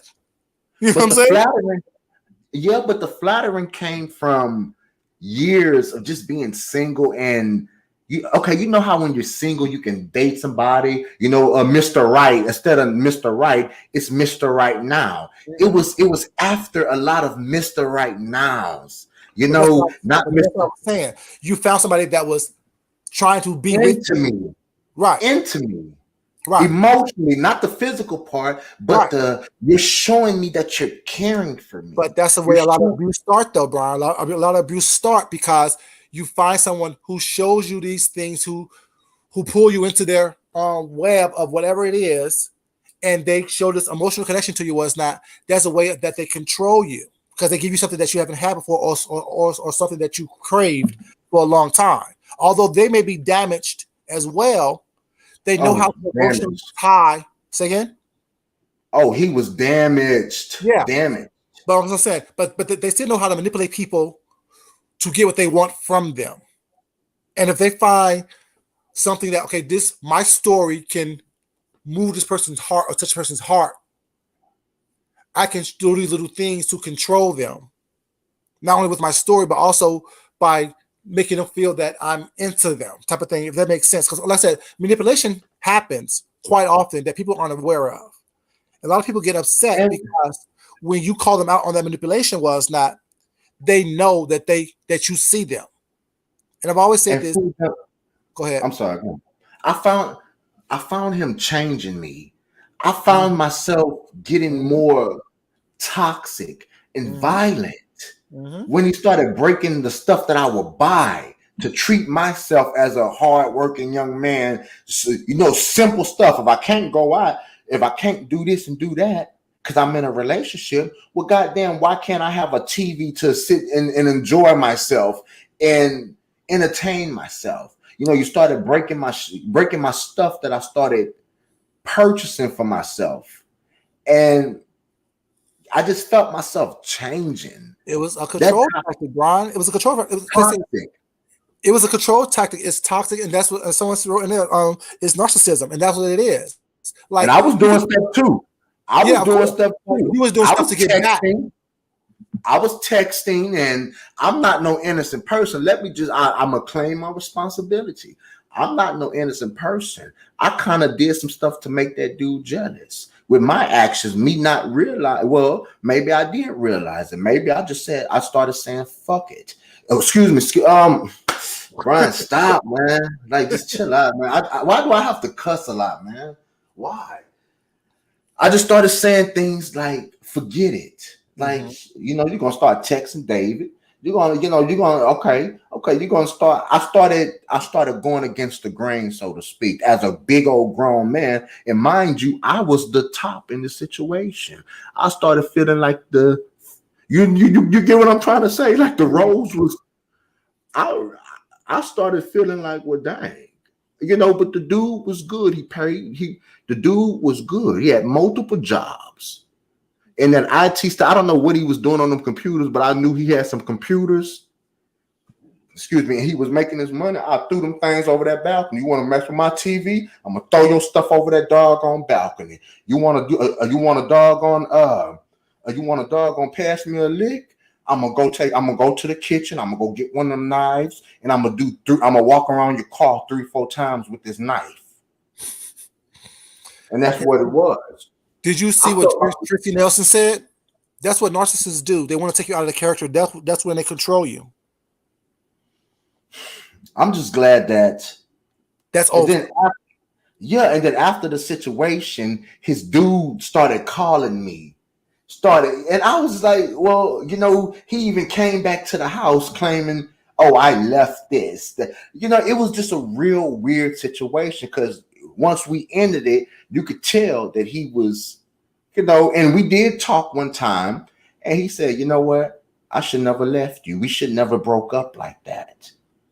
And I'm just like, you didn't leave. like it was a mutual, like it was an argument and you got your stuff and you left. So technically maybe you did leave, but I mean it just is what it was. It See, but is the what thing it is, what I want to understand is that people who know this stuff is manipulative and narcissistic hear your story, and it's like all those are tactics that people use to try to control you, to take you out of your character, to make you feel like, I'm saying, you can't make it without them, was not, or even turn the tricks on you and say that you can't make it. I mean, they can't make it without you, to bring you back into this web of bullshit that, sorry, BS that they are involved in. You know what I'm saying? Mentally, emotionally, spiritually. That's it. So abuse is more than just the physical aspect of him slapping you those couple times, or grabbing you by the and you're arm, right. or that. It's that mental, it's that emotional, it's that verbal. You know what I'm saying? Destroying someone's property is a way of controlling them. Destroy someone's property is a way that you're trying to exert dominance over someone, which is also abuse. That's what abuse is. It's not. I mean, it's just I'm trying to control you. I'm trying to make you do what I want you to do, and I want you to not be you and be who I want you to be. All that is abusive. So when, And go ahead. oh no, I'll keep interrupting you. I get what you're saying, and then it got to the point where he knew I wasn't going to hit him back. You see what I'm saying? I could see Mm-hmm. where you said the escalation. It started, it started with the grabbing and passing me the two licks, and then he knew that I felt that way about him, and he used that to his advantage. Looking back on it right now, you know how when you know how like a child, if a mother let that child get away with something, the child gonna keep sneaking cookies before Mm-hmm. dinner time. Right. Okay, well she let me sneak a cookie. Let me go back and eat about 3, 4 cookies, and once it's time for dinner, your appetite is spoiled. You already had 12 cookies on you already, big old chocolate chip cookies, and you're not hungry no more for your broccoli, your chicken, you know what I'm saying, like a nutritious dinner for you, to get you through the night until breakfast. Mm-hmm.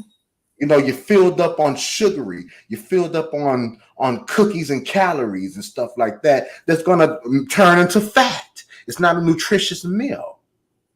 So that's probably what it was. But I just hate that people. I told this story when Jay Don, and I don't mean to bring up names like that, but when the whole situation with her and Bambi, when they was going through that stuff, Jay Don came to my platform, and I talked about this. I talked about this multiple times, but it took, I guess, Duchess Kelly Love heard whatever he heard, and now all of a sudden it's a big deal today. That's really backwards to me. That's backwards. That video with Jay Dunn got like almost 4,000 views. Not that that's a lot of nothing. I'm just saying, the people in this corner heard the interview with Jay Dunn. That was Mm-hmm. around the time that her and Bambi was going through that riffraff. And they heard me tell the story before. So what's so different about it today than it was around October of 2021 when we sat down and talked? What's the difference? The difference is right now there's nothing else to really talk about besides this misunderstanding. But Brian, you know that that's what these people do. And thing is, everyone who don't want to be involved in it falls for it every time because they get involved in it and start talking mess. Because I said, Yeah. really, thing is, I didn't know anything about it until I started hearing about it today, going around with these different content creators. And I went to watch your story to hear what you had to say. You know what I'm saying? And on your way of talking to ODS was not, I heard you talking about it. I'm like, well, this don't make sense. You know what I'm saying? Type of thing. That's why I came here and they said, I'm confused. So I don't get it. But like I said, I get it, but I don't get it if it makes sense. Because I know it Yeah. could be me. And I don't get it. people have different point of views, and Right. come and some of the stuff you said tonight, I don't live my life like that, food junkie. That relationship was a stepping stone. Even though I was 28, I was still I wasn't in no serious relate. That was like kind of like my first serious. It was a lot of not Mr. Not Mr. Forever, but it was Right. a bunch of Mr. Right Now, a month of talking. You can't talk to nobody no more unless you just fall head over heels in love with somebody. You Right. know, talk on the phone all night, spending every day, all day with somebody. You're not gonna get to know somebody like that. But if you're chilling with somebody 2 or 3 times a week and you're still working, got your life going on, you don't fully get to know somebody. This case, Mhm. it was different, and that's why he moved in. That's why we was head over heels. I know about the mama. I felt the empathy as a person for him, all the abuse he intook. He intook all that abuse. Mhm. And I'm telling you, and to this day, I still feel sorry, food junkie, because there are certain things that a child, you have to realize all children don't get a chance to grow up and get to mature and walk through the stages of life like your teens, then your 20s, then your 30s, then your 40s. And by the time you're 50, you're just a mature man. You done seen life, you know the do's and don'ts. A lot of people don't get to see that. And At even if 50, they do, at 50, yeah, that's too damn yeah, late. That's too late. well, That's too well, late, Rod. 50 too late. a I lot mean, of people don't a lot of people don't get to see life is the point I'm trying to make, food I understand junkie. what you're saying. Because I'm messing with you, but yeah, because I know I don't take things too seriously. I really don't, regardless of what people may think. I mean, I'm a real jokester. Was I really don't care that much. But no, I care, but I don't care to one that point. Well, I rather make fun of stuff than take things too seriously. But no, like you were saying, that's true. A lot of people don't get it with that, but it's up to us. Once we decide that we are an adult, it's up to us to start practicing the art of adulting.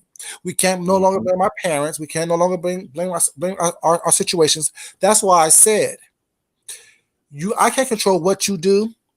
I can only control my response to what happened.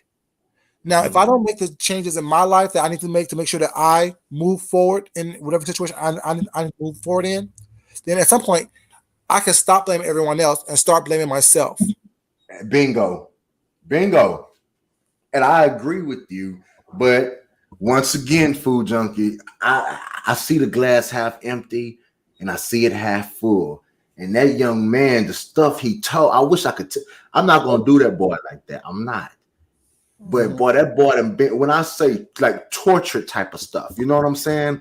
Like from your own family doing that to you. You get what But I'm trying Brian, to tell you? we all have our stuff that have dealt with and growing up as that. My thing is, his pain is no more different than my pain, and my pain is no more different than your pain. So I can't feel too bad for him. I may not experience what he's experienced or what you've experienced, but Mhm. like, who is to tell me that a paper cut that I experience is different than you being stabbed? Man, hold on, man. I'm about to disagree with you on that, No. but look, The thing is, it's look, still my pain. It's still my pain. Regardless of what you think, I can't feel your stab wound just like you can't feel my paper cut. If that makes sense. yeah. You know what I'm saying? I mean, like, I can't. Hold on 1 second. Let me get my, before I just, this computer dies. Let But me get my track in 1 second. oh man, but that's kind of reaching, food junkie, a little bit It's though. not though. 1 second though. 1 second. It's not though.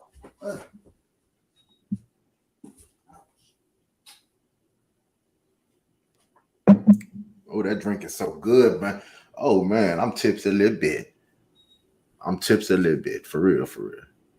Oh, that drink is nice. I'm drinking on some vodka, and I got me a bottle of water, and I put two Kool-Aid pack. Well, not Kool-Aid. One is 5 calorie lemonade, and one is a 5 calorie fruit punch. And I mixed it up, put that in that water bottle, put it in the freezer. It got some ice chills and chunks in it, and I poured that into my vodka, and I'm just really sipping on a cool, fruity fruit punch, 10 calorie vodka punch type of deal with a straw. And it just tastes so good. It just feels good. So, I'm listening, bro. I'm just trying to plug this thing up. okay. I just was talking to your audience while you was gone.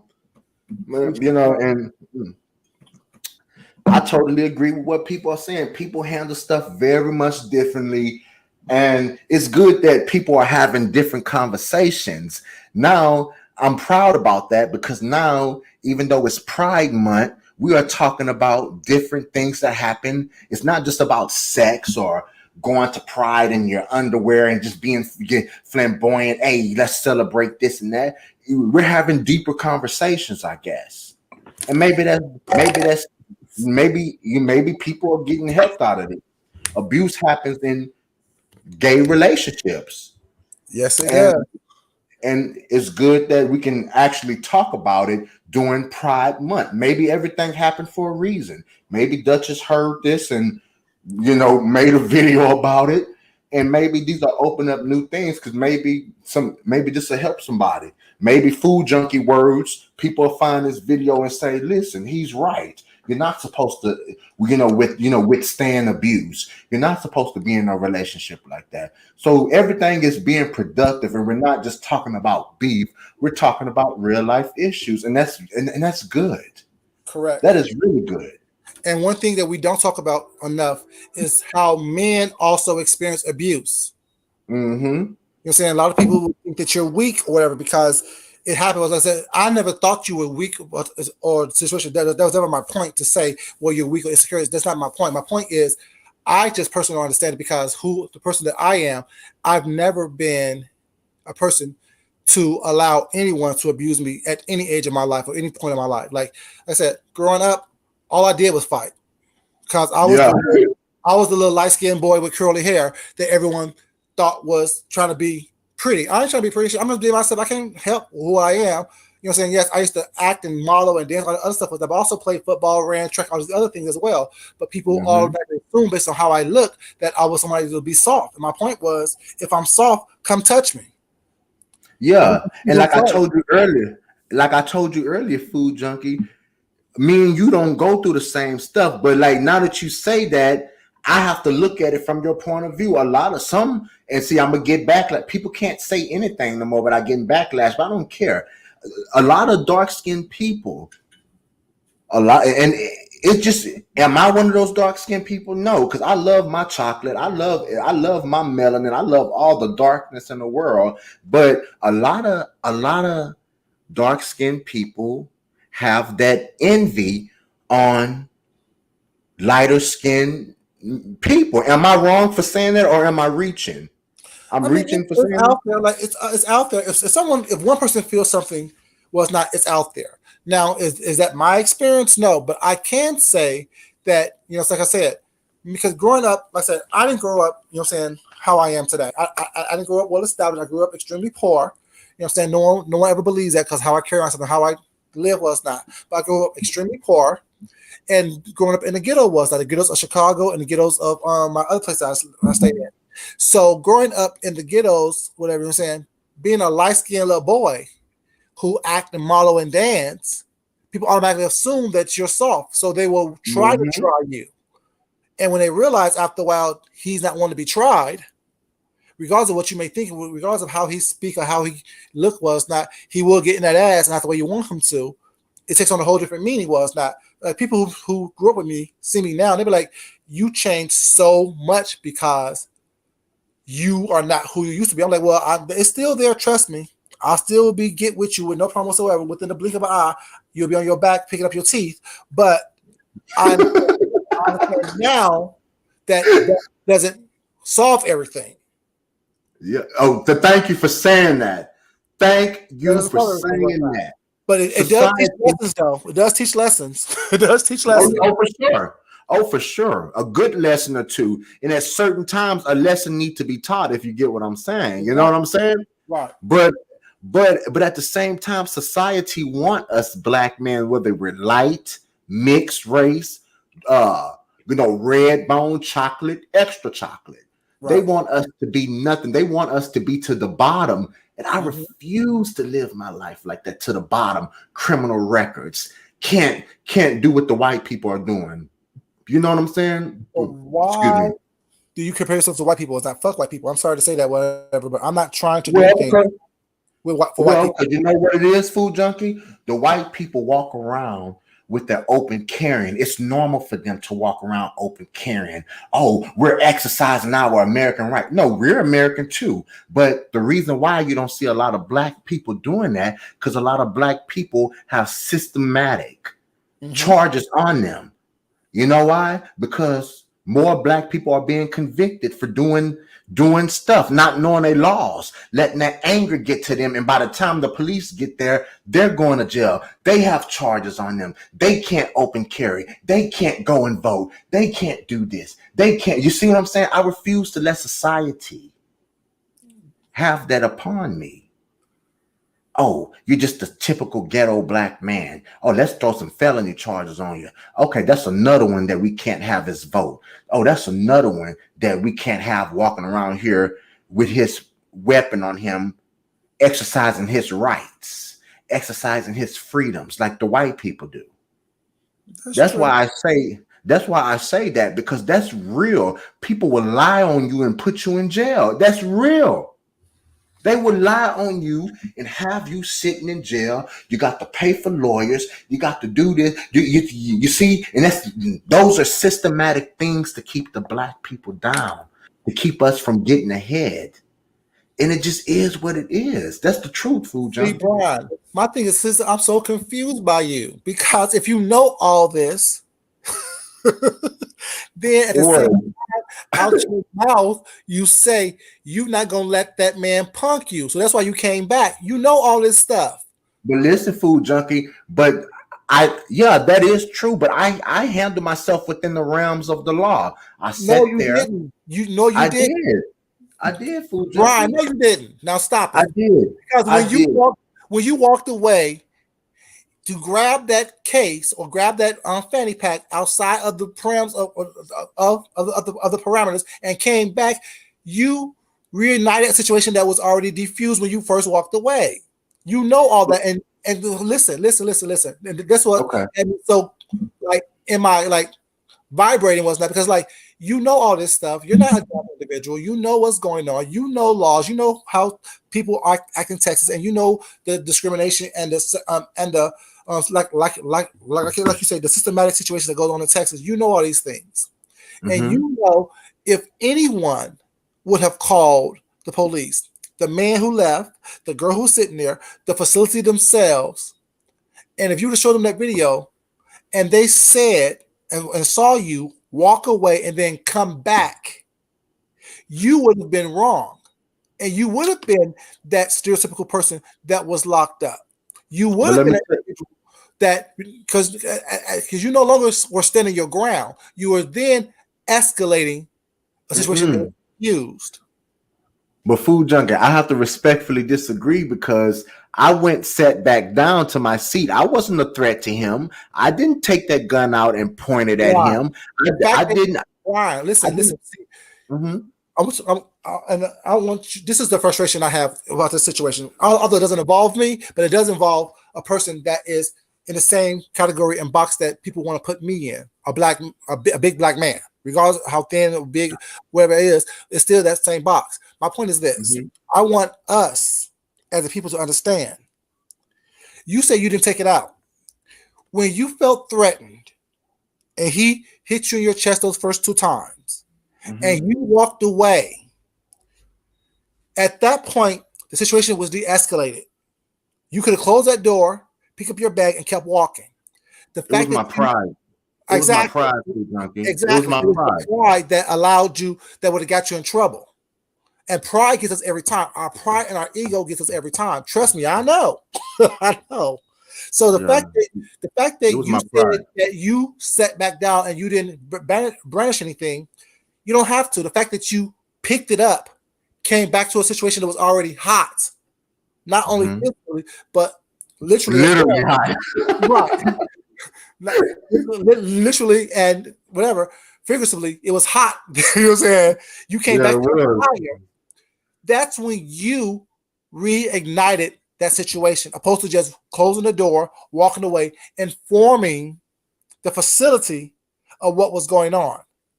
Let them take care of it. Was that you yourself keep saying you was gonna let that person punk you?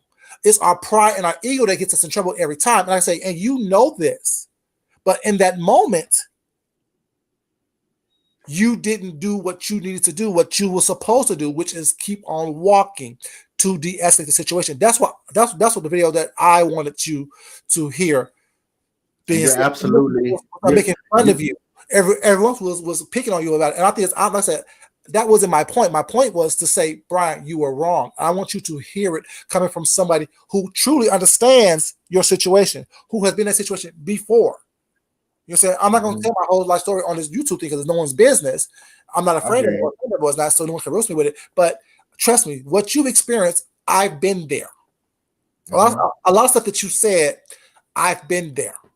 So I understand what you may have been going through in that moment because I probably went through the same situation, but I handled it differently. That's why I always say I can't control what happens. I can control our food junkie. I was grieving my mother, food junkie. Working out was just something that made me feel better. It made me want to work out more. Whether people say they lost, whether they say that they see the weight loss or not, there was just something that I was doing to just change my mind into, and I was already in a bad state of mind already. It was still fresh. My mom dying, and I don't want sympathy because we all are gonna have to die. That's a part of life. We should celebrate the times that we have with people. But I was just in a bad state of mind. And you're absolutely right. But food junkie, I have to slightly disagree with you. I'm hearing exactly what you're saying, and you are 100,000,000,000% correct. I chose to go back in there. I chose to be Mr. Tough and let him know, hey, you're not going to touch me. You need to calm down. You need to, but if we run away from everything, how are people going to learn? And I get what you're saying, but that's where I was at. I went, sat down. I didn't take nothing out. I didn't threaten to shoot him. I didn't threaten to kill him. I simply told him, if you touch me again, I'm going to stand my ground. And he left. So I get what you're saying, but I didn't want to leave, food junkie. I wanted to sit there and be left alone by that woman, and I wanted to sit there and be left alone by him. I turned the camera on because she was talking down to me, cussing at me, and I'm a man. If she go up in there and say, "Oh, this dude is bothering me," you see, I think like that, man, because it happened to me before. People can lie. People can manipulate, like you said earlier. People can twist the truth. People can flip the whole scene and script on you.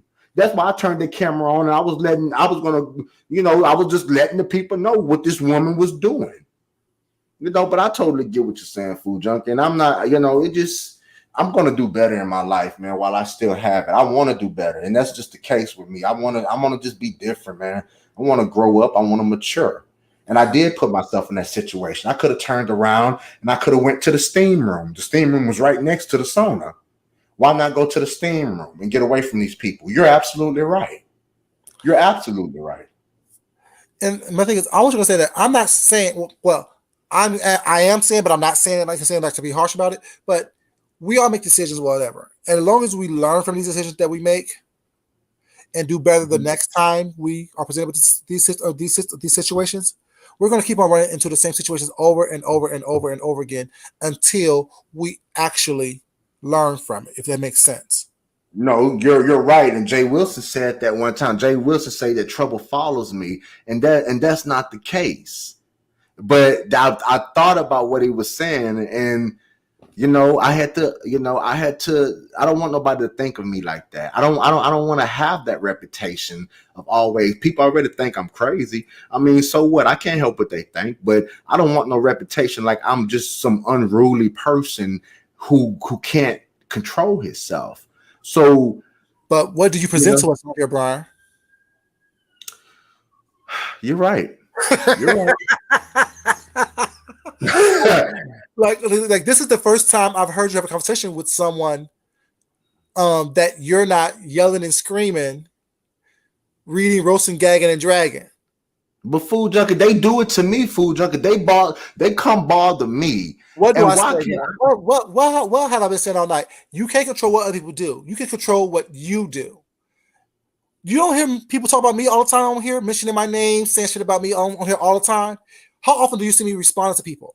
And do I? Well, when they really piss you off, when you feel like you have to come drag somebody face down through the mud.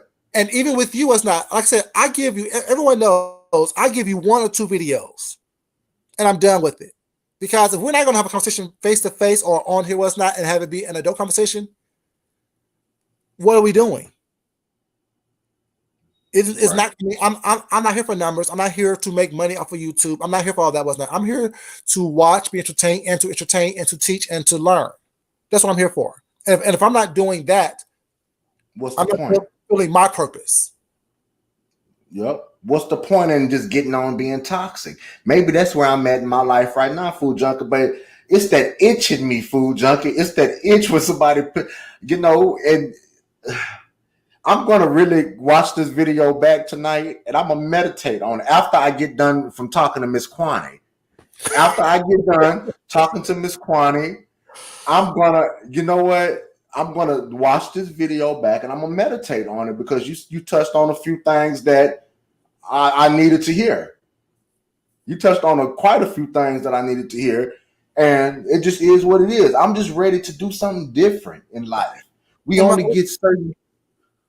Go ahead. Mm-hmm. We only get certain days. Why waste your days? Right. And my thing is, like even when you go over here saying you don't want to cuss with that, be you, but be mindful about what you show us, because all we can talk about is what you show us. All we can talk about is what you present on here. Like no one can really. That's why when I say I'm undraggable, you can cuss me out. You can talk shit about me all day long. You can make stuff up about me all day long. But what have I really shown you on here? Like you gave us your back. Like when they was talking to your back, you gave us your back to talk to. Right. My thing is, I don't show you or go back and forth with people. Was not because my thing is this: regardless of what people say, I always say this, and everyone who watched me for a while knows this. You can continue to be you, and I'm going to continue to be me. Your words don't mean anything to me. But like I also say, you're not going to talk to me that way in person. So why am I going to get upset with anyone who's brave behind the keyboard or behind the screen? That makes a lot of sense. It doesn't do me any good to work myself up to a frenzy to where I'm trying to take a flight or drive somewhere and act a fool and be that statistic that people want me to be, or be the ignorant person that people want me to be. It's not going to help me in any way, shape, or form. It's not going to help me in my career. It's not going to help me in my job, which are two different things. My career is something that I do on the side. My job is what I do to get my 401k going and popping. You know what I'm saying? That's what I can do. Right. Amen to that. Amen to that. You know, and people don't understand that. And I live. That's how I live. And when I come on here, I haven't been on here for a couple of days. Like I don't come on here because I'm not trying to be YouTube famous. Not by this bullshit. Not by coming on here and arguing and fussing with these people for no reason. And Food Junkie, believe it or not, I don't want to be food. I don't want to be YouTube famous at all either. That's a channel is supposed to be for you to come on, talk your shit, whether it's productive, whether it's positive, or whether it's the rah. That's your channel for you to express your inner, you know what I'm saying, that you choose to share with your audience. You know? So I get what I get what you're saying. And like I said, people understand that. Like, although we're all in the beef sector, what's not, because we do commentary up here, and somehow we're in this algorithm.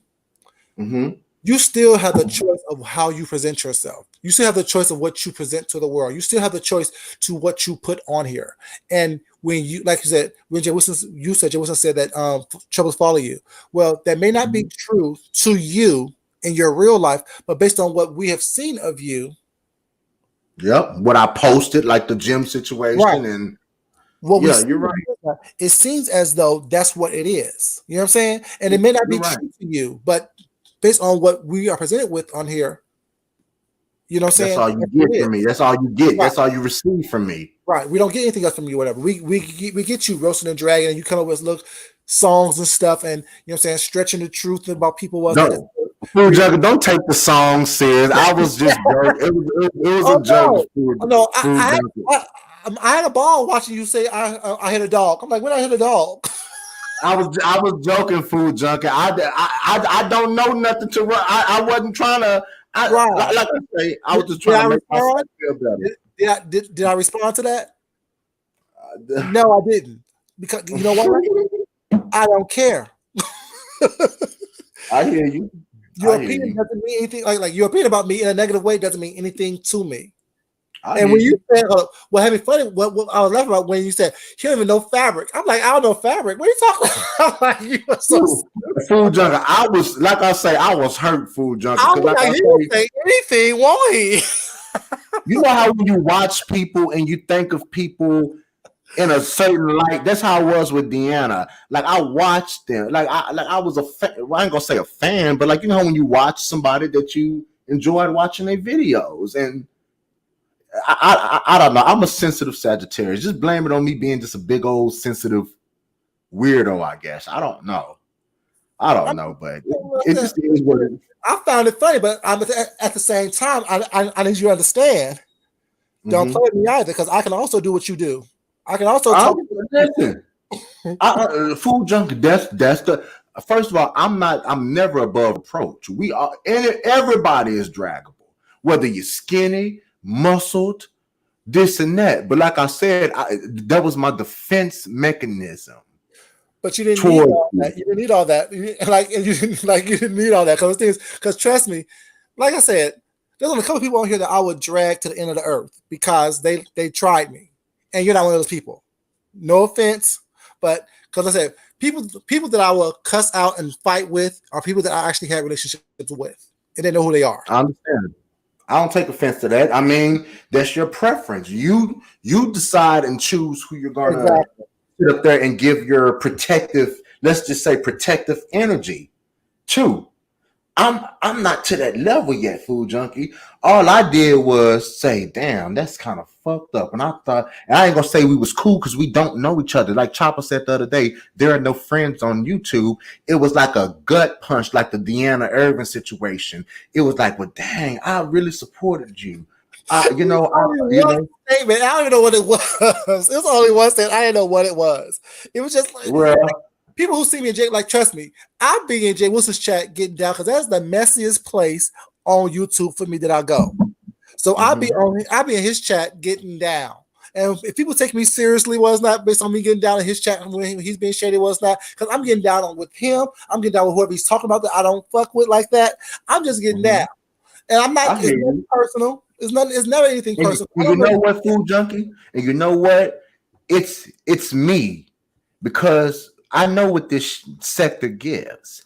I know that nobody owes me anything, and I don't owe anybody nothing. So who am I to put my feelings in this sector when we know what this sector gives? I have to see. That's when I say I have to look at myself too again and Right. say, well, Brian, Brian, why are you involved in feelings when you don't know these people from a can of you don't know these people from last Thursday, you Exactly. know?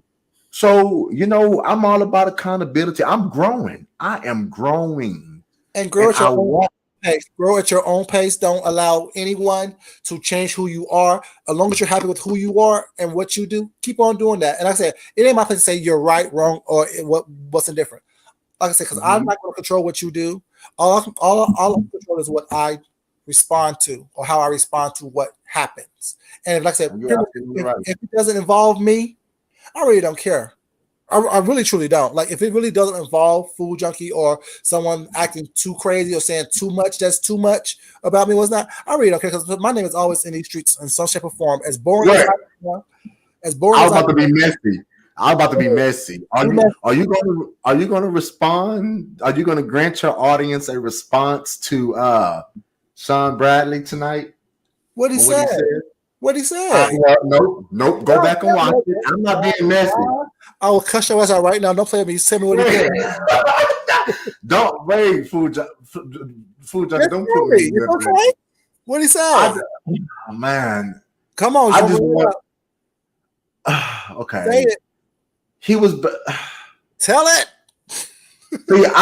See, I kind of forgot a little bit, and I don't want. I want No, you to go back, and I want you to no, watch it so you can I hear don't it. have time for that. He had like 1,000 videos today. I don't have time for that. No, what did he say? Give me the gist of it. What was the gist? Okay.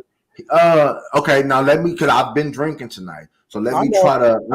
I don't want to steer you in the wrong direction. In all honesty, I don't want to do that. He basically just brought you up, and how did it happen? Hold up. No, I'm being serious, food junk. I don't want to tell you nothing wrong. um he basically brought you up and about the like basically the the whatever situation y'all had. I still don't know the bottom of that and how the shit happens. What he say? But he just was basically saying that you got to go back and watch it. Like he was just was No, I texting want you to like tell me, please. anybody in this audience, can y'all tell like help me out with this because he said a lot tonight About and me? Damn. no, just about everything and you was a nice little chunk of it though. And I don't think he just was saying nothing bad, but he just was saying how he didn't get. But okay, I remember now somewhat about the official D spot situation about him and Rico D spot and official D spot. And he was like, if it didn't really mean that much to you, he should have paid it. He should have paid it dust. And that's how he kind of brought y'all situation up. And that's all I remember. He kind of brought y'all stuff up, and you just have to go listen to it. I just want to know I wasn't trying to, well, I was trying to be messy. I just wanted to know what was your response to, I thought you watched it, but No, since you didn't watch it, I'm not going to tell you. well, y'all But don't understand. Also, now you're not gonna tell me now. You're gonna bring it up and me try to up man. I see you wanna start. nah, I was drinking around that time too, Food Junkie. But no, see, let me just say this. This is what my response will be. Mm-hmm. My response is this: I don't watch that man like that. As important as he think he is to me, he is not. He is as important as the crust between my toes. Which means when I take a shower, you go down the drain. I take 2 showers a day, which means my toes never have crust in between them, which means I don't really think about Sean Bradley until he brings me up. I don't respond to Sean until Sean responds or mentions me. Well, okay, so maybe one of your supporters could tell you. And if someone does know, like I said, only time I would listen to what he says about me is when someone sends me a link and a timestamp, because I don't have time to sit here and listen to all that other mess that goes on over there. Period. I understand. Not because I can't, because I realize that people I don't fuck with no more, I don't fuck with anymore. Until, especially when you say that I don't mean anything to you, but you're constantly mentioning me and bringing me up, when are you going to let me just fall away? But it seems like you can't let go of me. You can't leave me. And like I said, what's up? What the song say? I can't leave him alone. Try that dope boy. I feel you on that. My thing is, if I'm so insignificant, why am I constantly being talked about by people over there? I think he was just trying to equate the, I think he was trying to, find some type of mutual ground with y'all situation and official. We never met each other. That's what he sent me voicemails telling me he want to suck my dick. He can't wait to meet me, asking me to basically stay an extra day in Vegas so we can fuck. Sending me text messages and stuff like that, saying that he wants to travel around the world and fuck me on balconies. That's what happened. Him knowing that I'm married and me playing him the fiddle that he is. That's what happened. And like I said, if there's any proof that I've done anything besides flirt with you to lead your stupid ass on, show it. We have the same stuff in our phones that we have in our phones. Yep, and you can't manipulate text messages like that from actual phones. Like you can print them out and you can try to erase it. Right. We have essentially on our copy phone. And paste. Yeah. So whatever you say I did and however you think it wasn't that serious. People over there told me that I used to talk to that he was in love with me. I'm just saying. You told me that you don't mind being second best to my husband. I'm just saying. And even though he had a boyfriend, right? So let me ask you a question. I understand you and Jay Wilson are cool, but I'm just asking a generalized question. I don't want to make it seem like this question is just for him. But I'm saying when that Grindr app went off, there are some couples, like if you know Growler or things like that, there are couples that put on their profile in a relationship, looking for a a third party. Mm-hmm. And I just was joking with Jay Wilson, but but see, people was just trying to say like, and I was one of them too a little bit. I ain't gonna lie to you. I'm not gonna lie. I'm not gonna lie to you, but now that you say that, I've seen that on Growler and all these other apps that people do be in a relationship. There are open situations. So maybe him, do you? Well, I don't want to ask you that, but like maybe when you just said that about him, maybe him and Steve have an agreement, and The it's agreement is, see, I was gonna be messy. See, ooh, y'all want me to be messy up in here. Oh Lord, I've been sipping on this little concoction that I've been And I sipping haven't on. been, but like I said, my thing is this. I don't know what he said, how he tried to equate whatever happened between Rico and Mhm. ODS with him and I. The difference is this. I contacted Sean to try to help him with this event. When we first talked initially, within the first 5 minutes of our conversation on the phone, he asked me, when I saw him, was I attracted to him? My response was, "You're all right." Now, Tex, you've been here for since the beginning. Has that story ever changed? Then I knew he didn't respect my relationship with my husband. At that point, I knew, based on how his behavior was with everyone else that he have dealt with in the past, that him and I will fall out eventually. And that I always Mhm. say on here, I use sex espionage to my advantage. I know I'm attractive. I know I'm sexy. There is Mhm. no need for me whatsoever to try to play it off and be humble about it. No, I am. It is what it is. Not many people on here or period in my life are able to call me ugly and make me believe that they believe that I'm ugly, because I'm not. I have a mirror and the world's not crazy. Now, I may not be your type, but I know that I'm not nowhere near ugly. Ugly is about 25 miles that way behind me somewhere, and I'm not even close to that. And I So, hear you on that. so when you know that I'm married and you're willing to ask me questions like that after me hearing stories of you driving 2 miles out of your way with the person that you are a side piece with, sitting in the car watching movies on your portable DVD player while they're fucking their real partner upstairs. Oh, ugh. What makes you think that I don't know who you are? What Ooh. makes you think that I'm not aware fully of who you are after hearing that story and other stories Ooh. that you have told on here about you being a whore and a dick pig? Of course, me knowing that I'm sexy and that you want me, I'm going to use that to my advantage. That's what sex espionage is. Using what you get to get what you want. Ooh, I felt that lick just now. Like you hit me with that lick.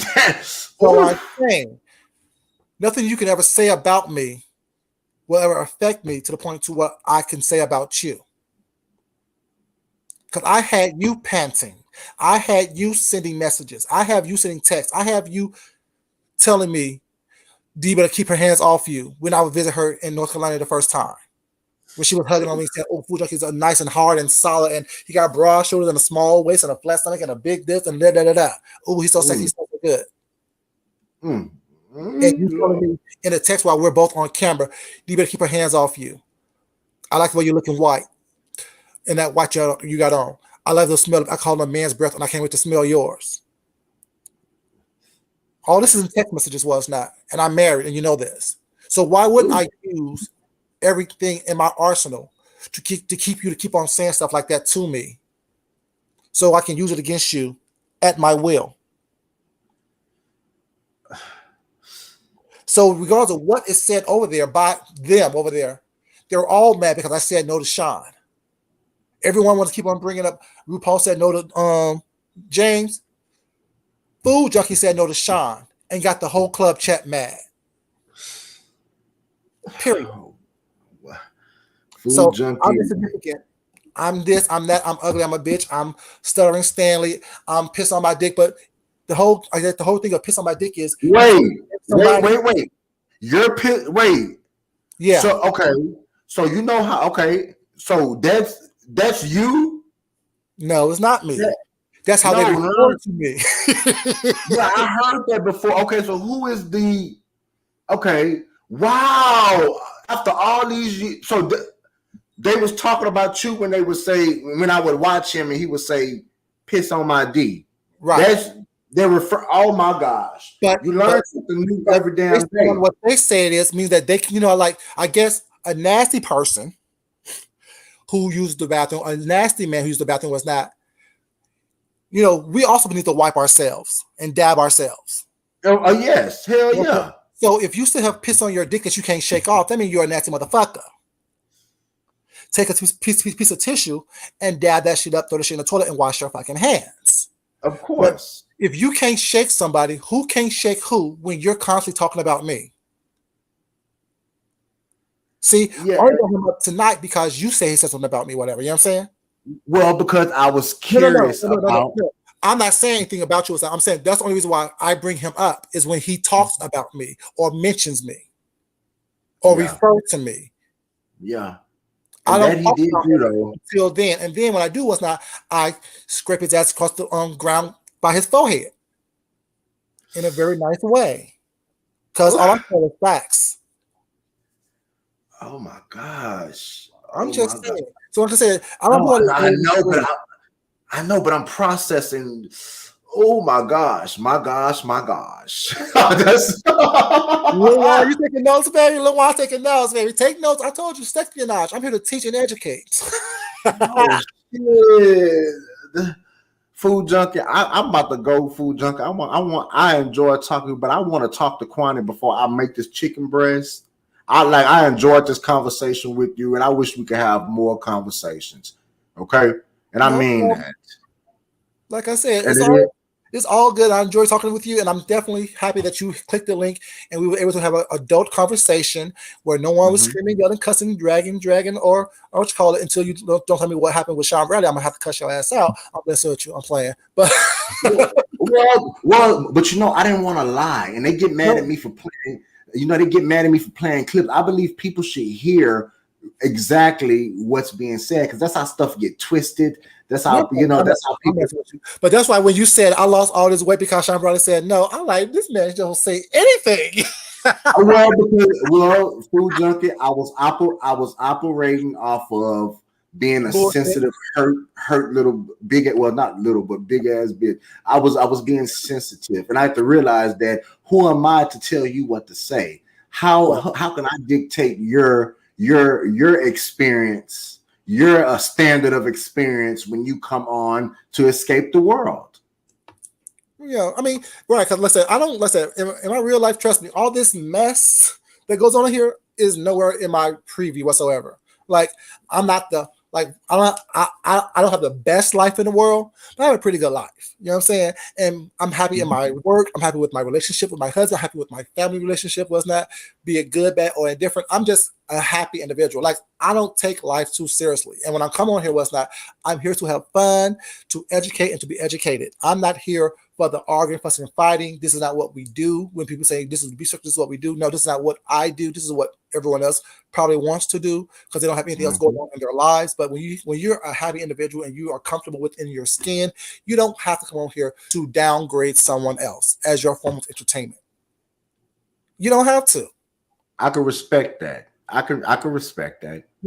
I don't. I mean, granted, it may be entertaining for a moment, but every day, all day long, watch people downgrade each other and black You're people right. at the same time. And then one moment you want to scream black power, next moment you want to call somebody a black bitch. Yep. I mean, I don't like, but that's everybody. Like, I talk people's And like stuff. food junkie, like I say, I'm about to go check the mess out of Kwani, I'll stay up here and talk to you longer, but I'm sitting here with my fat ass and my stomach is growling, and I want to put that chicken in that air fryer, that chicken breast in the air fryer, you know, and that's just what it is. But I thoroughly enjoyed your conversation. And I'm glad that we could have a mature conversation. I'm glad that I could come and at least explain myself. And I don't care what these people say. Oh, he's flipped. No, I'm just being real. If I'm wrong, what's wrong with saying you're wrong? What's wrong with saying, hey, I changed my mind. I want to do something different? What's wrong with saying that? And that's their mentality of saying, oh, you're a flip flop. No, it ain't no flip flop. Sometimes you got to say you're wrong. Sometimes you got to say, well, look, this is how I felt. This is how I took it. Maybe I was wrong for taking it that way instead of just being real. You get what I'm trying to say. I hear So, you. so Let me be messy with right that, quick. go Now, ahead. your name is pronounced Brian. Brian. Mhm. Y'all crazy, man. Y'all are crazy. The I want to tell you why I did that. It's multiple reasons too, but one of the main reasons was when my mom would get mad at me. My name is Brian, Brian, Uh-huh. and it's better than it's different than the BRY, Brian. So Right. my mama would say, Brian, come here, Brian. And so I said, well, let me just switch it up and let me just be different and not like the rest. Let me stand out and be unique and be weird, and that's why I spell it like that, because I want people to know that's how my mama was yelling at me. It's supposed to be loud. It's supposed to be weird. It's supposed to be different. You know what I'm saying? And it I just, it hear you. just, it just is what it is. When I was calling you Brian, that was me fucking with you. I Like know. like I said, even with my drags, unless it's certain people, and I'm pretty sure everyone knows who they are. Those are the ones that I would really get into it with, was not, and go at was not. But it only will be with truth. I would never lie on anyone about anything that happened or anything that I say. Everything that I say will always be truth, and that's what they don't like. Well, That's what I said. They can't talk about before junkie, what's up. before junkie, and those videos, I will always put in the description. Everything here is allegedly. Everything here is, I let the people know that, everything, this is a parody. So, you know, let's just leave it here, food junk. Let's just Well, leave it here on it was a like I said, good it was note. back there somewhere to begin with. Like I said, once I made that last video about you, I was done with it. I hear you. And you won't hear me say nothing bad about you no more from this day on. You hear? Until next time, on your No, ass. well, no, food junk. At least give me the benefit of the doubt to know I'm that I'm messing trying. with you. I'm messing with Okay, you. I'm messing with you. okay. Stop being so I'm damn gonna catch sensitive. you later. Have a I'm good gonna one. catch you later, food. All right, you too. Bye bye. Have a Okay, good night. sure. Y'all, let's thank Brian for being here. Whatever. It was fun. It was entertaining. But yeah, do any of y'all know what was said by Mr. Bradley and over there tonight? Or do I need to go look it up? Send me the damn. Hey Georgia, baby, how you doing, baby? Send me the damn timestamp so I can make sure that if I choose to address it, I can address it correctly, because I know it was some type of spin put on with his ass. You know what I'm saying? But like I said, y'all know how it is. I don't talk about people until they talk about me. And mentioning my name in any way, shape, or form with the whole ODS allegedly sucking Rico's dick after he done fucked somebody else and was sweaty and dirty have nothing to do with whatsoever about what's going on with you know what I'm saying, Mr. Bradley and myself. Beautiful, thank you, baby. Yeah, yeah, he had too much going on. You know what I'm saying? Like I said, I was doing other things, watching movies, working, cleaning up the house, hugging and kissing my man. You know what I'm saying? Squeezing his booty, having him squeeze my booty. You know what I'm saying? We were doing so many things to be worried about. You know what I'm saying? What's going on YouTube? You know what I'm saying? This is what it is. And Georgia, baby, you text me a while ago. I think it was a couple weeks ago. I've been on YouTube like that. Yes, to answer to your question, yes. And if you still have my email, let me know what's going on, and we can arrange some things. We can arrange some things. Oh, Tex, you know that old thing where Rico said that ODS, when he gave him or picked him up from that when he was stranded, ODS sucked his situation. That's what allegedly Rico said. Whatever allegedly happened, I don't know what happened. I really don't care, because I'm disgusted by the fact that ugh. Anyways, I'm disgusted. But yeah, and I guess that got brought up again um today when I guess ODS and Brian got into it over on Brianna's channel. You know, in a video that Brian made about ODS. I guess that was talked about. But yeah,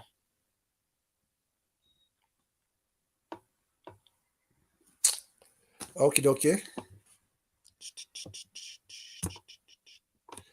Put it right here. Put it on this one.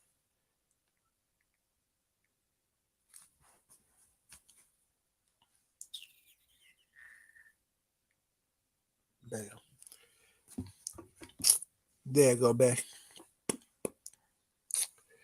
But yeah, that will happen. So,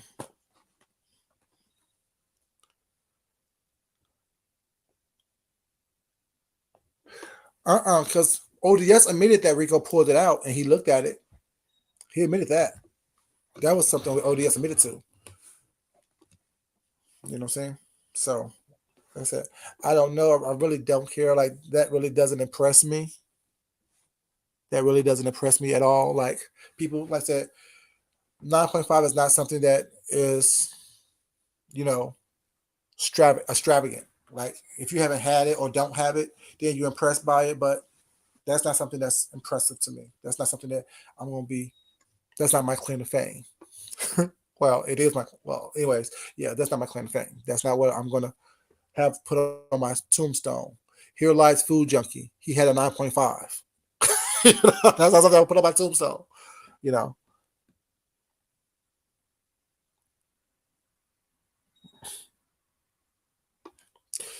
text, baby. I'm just saying.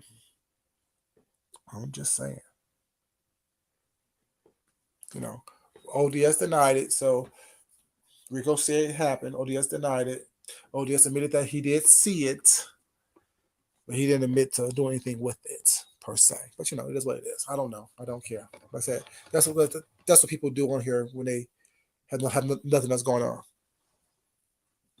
You know, that's nothing to do with me. You know, and this is it. People talk about it all the time. Are the ones that you can use a little dick pic to get at them. I'm just saying, especially you gotta anyway. Yeah, you can use a little dick pic to get at them. You know, and speaking of old boy and talking about what's going on, trying to compare what happened. I don't know how that would even be a comparison. You know, one thing you never heard it being said that it was small, that it was ugly, misshapen, misformed, or anything of that nature. When he showed it to D. Ramsey, she said, "Oh, that's a pretty nice dick. Nice." And then she tried to cover it up by saying, "Oh, I seen better." Girl, no, you haven't. I know you haven't, D.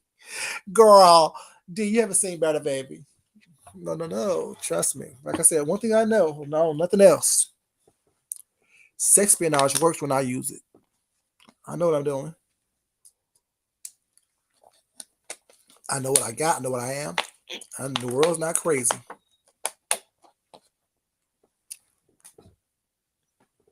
Y'all remember when he showed D when they were supposed to be in quote unquote Bali?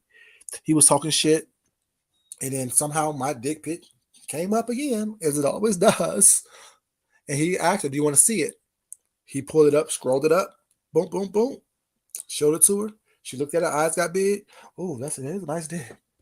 But I seen better and walked away. Girl, actually, she was walking away when he asked her, "Do she want to see it?" She came back, looked at it, eyes got big, and said, "Oh, that is a nice dick." But I seen better. Okay. Y'all remember that when she was at Bali? I'm just saying, quote unquote, Bali. Hashtag Florida. Okay. I'm just saying. But like I said, I don't know what was said. Don't really care unless someone send me the what you call it and the timestamp because I don't have time to watch that man's video. Like I said, I will always be etched in your memory, in your mind. Because while I was playing, you was falling. I know what I'm doing. Nothing that I said I'm embarrassed about. Show it, I'll show it. Manipulate it, I just show the real thing. There's nothing that I said nothing that happened that wasn't strategic. From the babies to the booze to all those things. That's why I said that other one over there who wants to talk shit and chat and make shit up and do this and that and third. I haven't addressed them yet because I haven't heard anything that was, you know what I'm saying, so derogatory and crazy that I need to have addressed it. proceed cautiously. Got to be more careful. I'm just saying. Because when y'all hear that story, like I said, nothing I haven't done to Mr. Man that I haven't done with Sean Bradley, besides sending that, because I didn't have to do all that. You saw the person. Well, not it. No, sorry. He didn't see anything in person. You saw all this. You saw the essence and aura that I was exuding in person. Just saying. Don't have me post the pictures. But yeah, all of them are laying on my shoulder and shit. And they want to talk shit in other chats. Been upset for 2.5 years. Talking shit behind closed doors. You don't sit your ass down somewhere, I know you better. If you don't sit your ass down somewhere, I know you better. Anyways, y'all, let me get go to bed. It's after 4 o'clock here in Georgia. I need to be up in a couple hours to go to work, which I will be going to work with.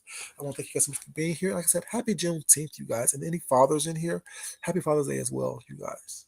You know what I'm saying? Y'all deserve it. So happy Juneteenth and happy Father's Day, you guys. Y'all have a great day. You know, I don't know when I'm gonna be able to go here. I want to talk about this recession, quote unquote, that people say we're going through, and talk about the ins and outs of the mindset of people and how recessions actually happen, especially in this day and age where we have plentiful jobs. You know what I'm saying? And everyone say they're struggling, but yet there's plenty of work out here. It's kind of strange to me. I'm confused about that as well. Yeah, I'm going to talk about that later on today, or probably some other time during the week. But yeah, we definitely need to have a conversation about that, and I want to give you guys my views on that and see if y'all agree, disagree, and whatever the case may be. Y'all have a great day. This is your boy Food Chunky. I love you guys so much for being here. But as always, it's not important that I love you guys. It's more important that you love yourself, love someone else, respect yourself, and definitely respect someone else. Until next time, y'all have a very, very, very, very good night. Until next time, y'all. Love you. Peace.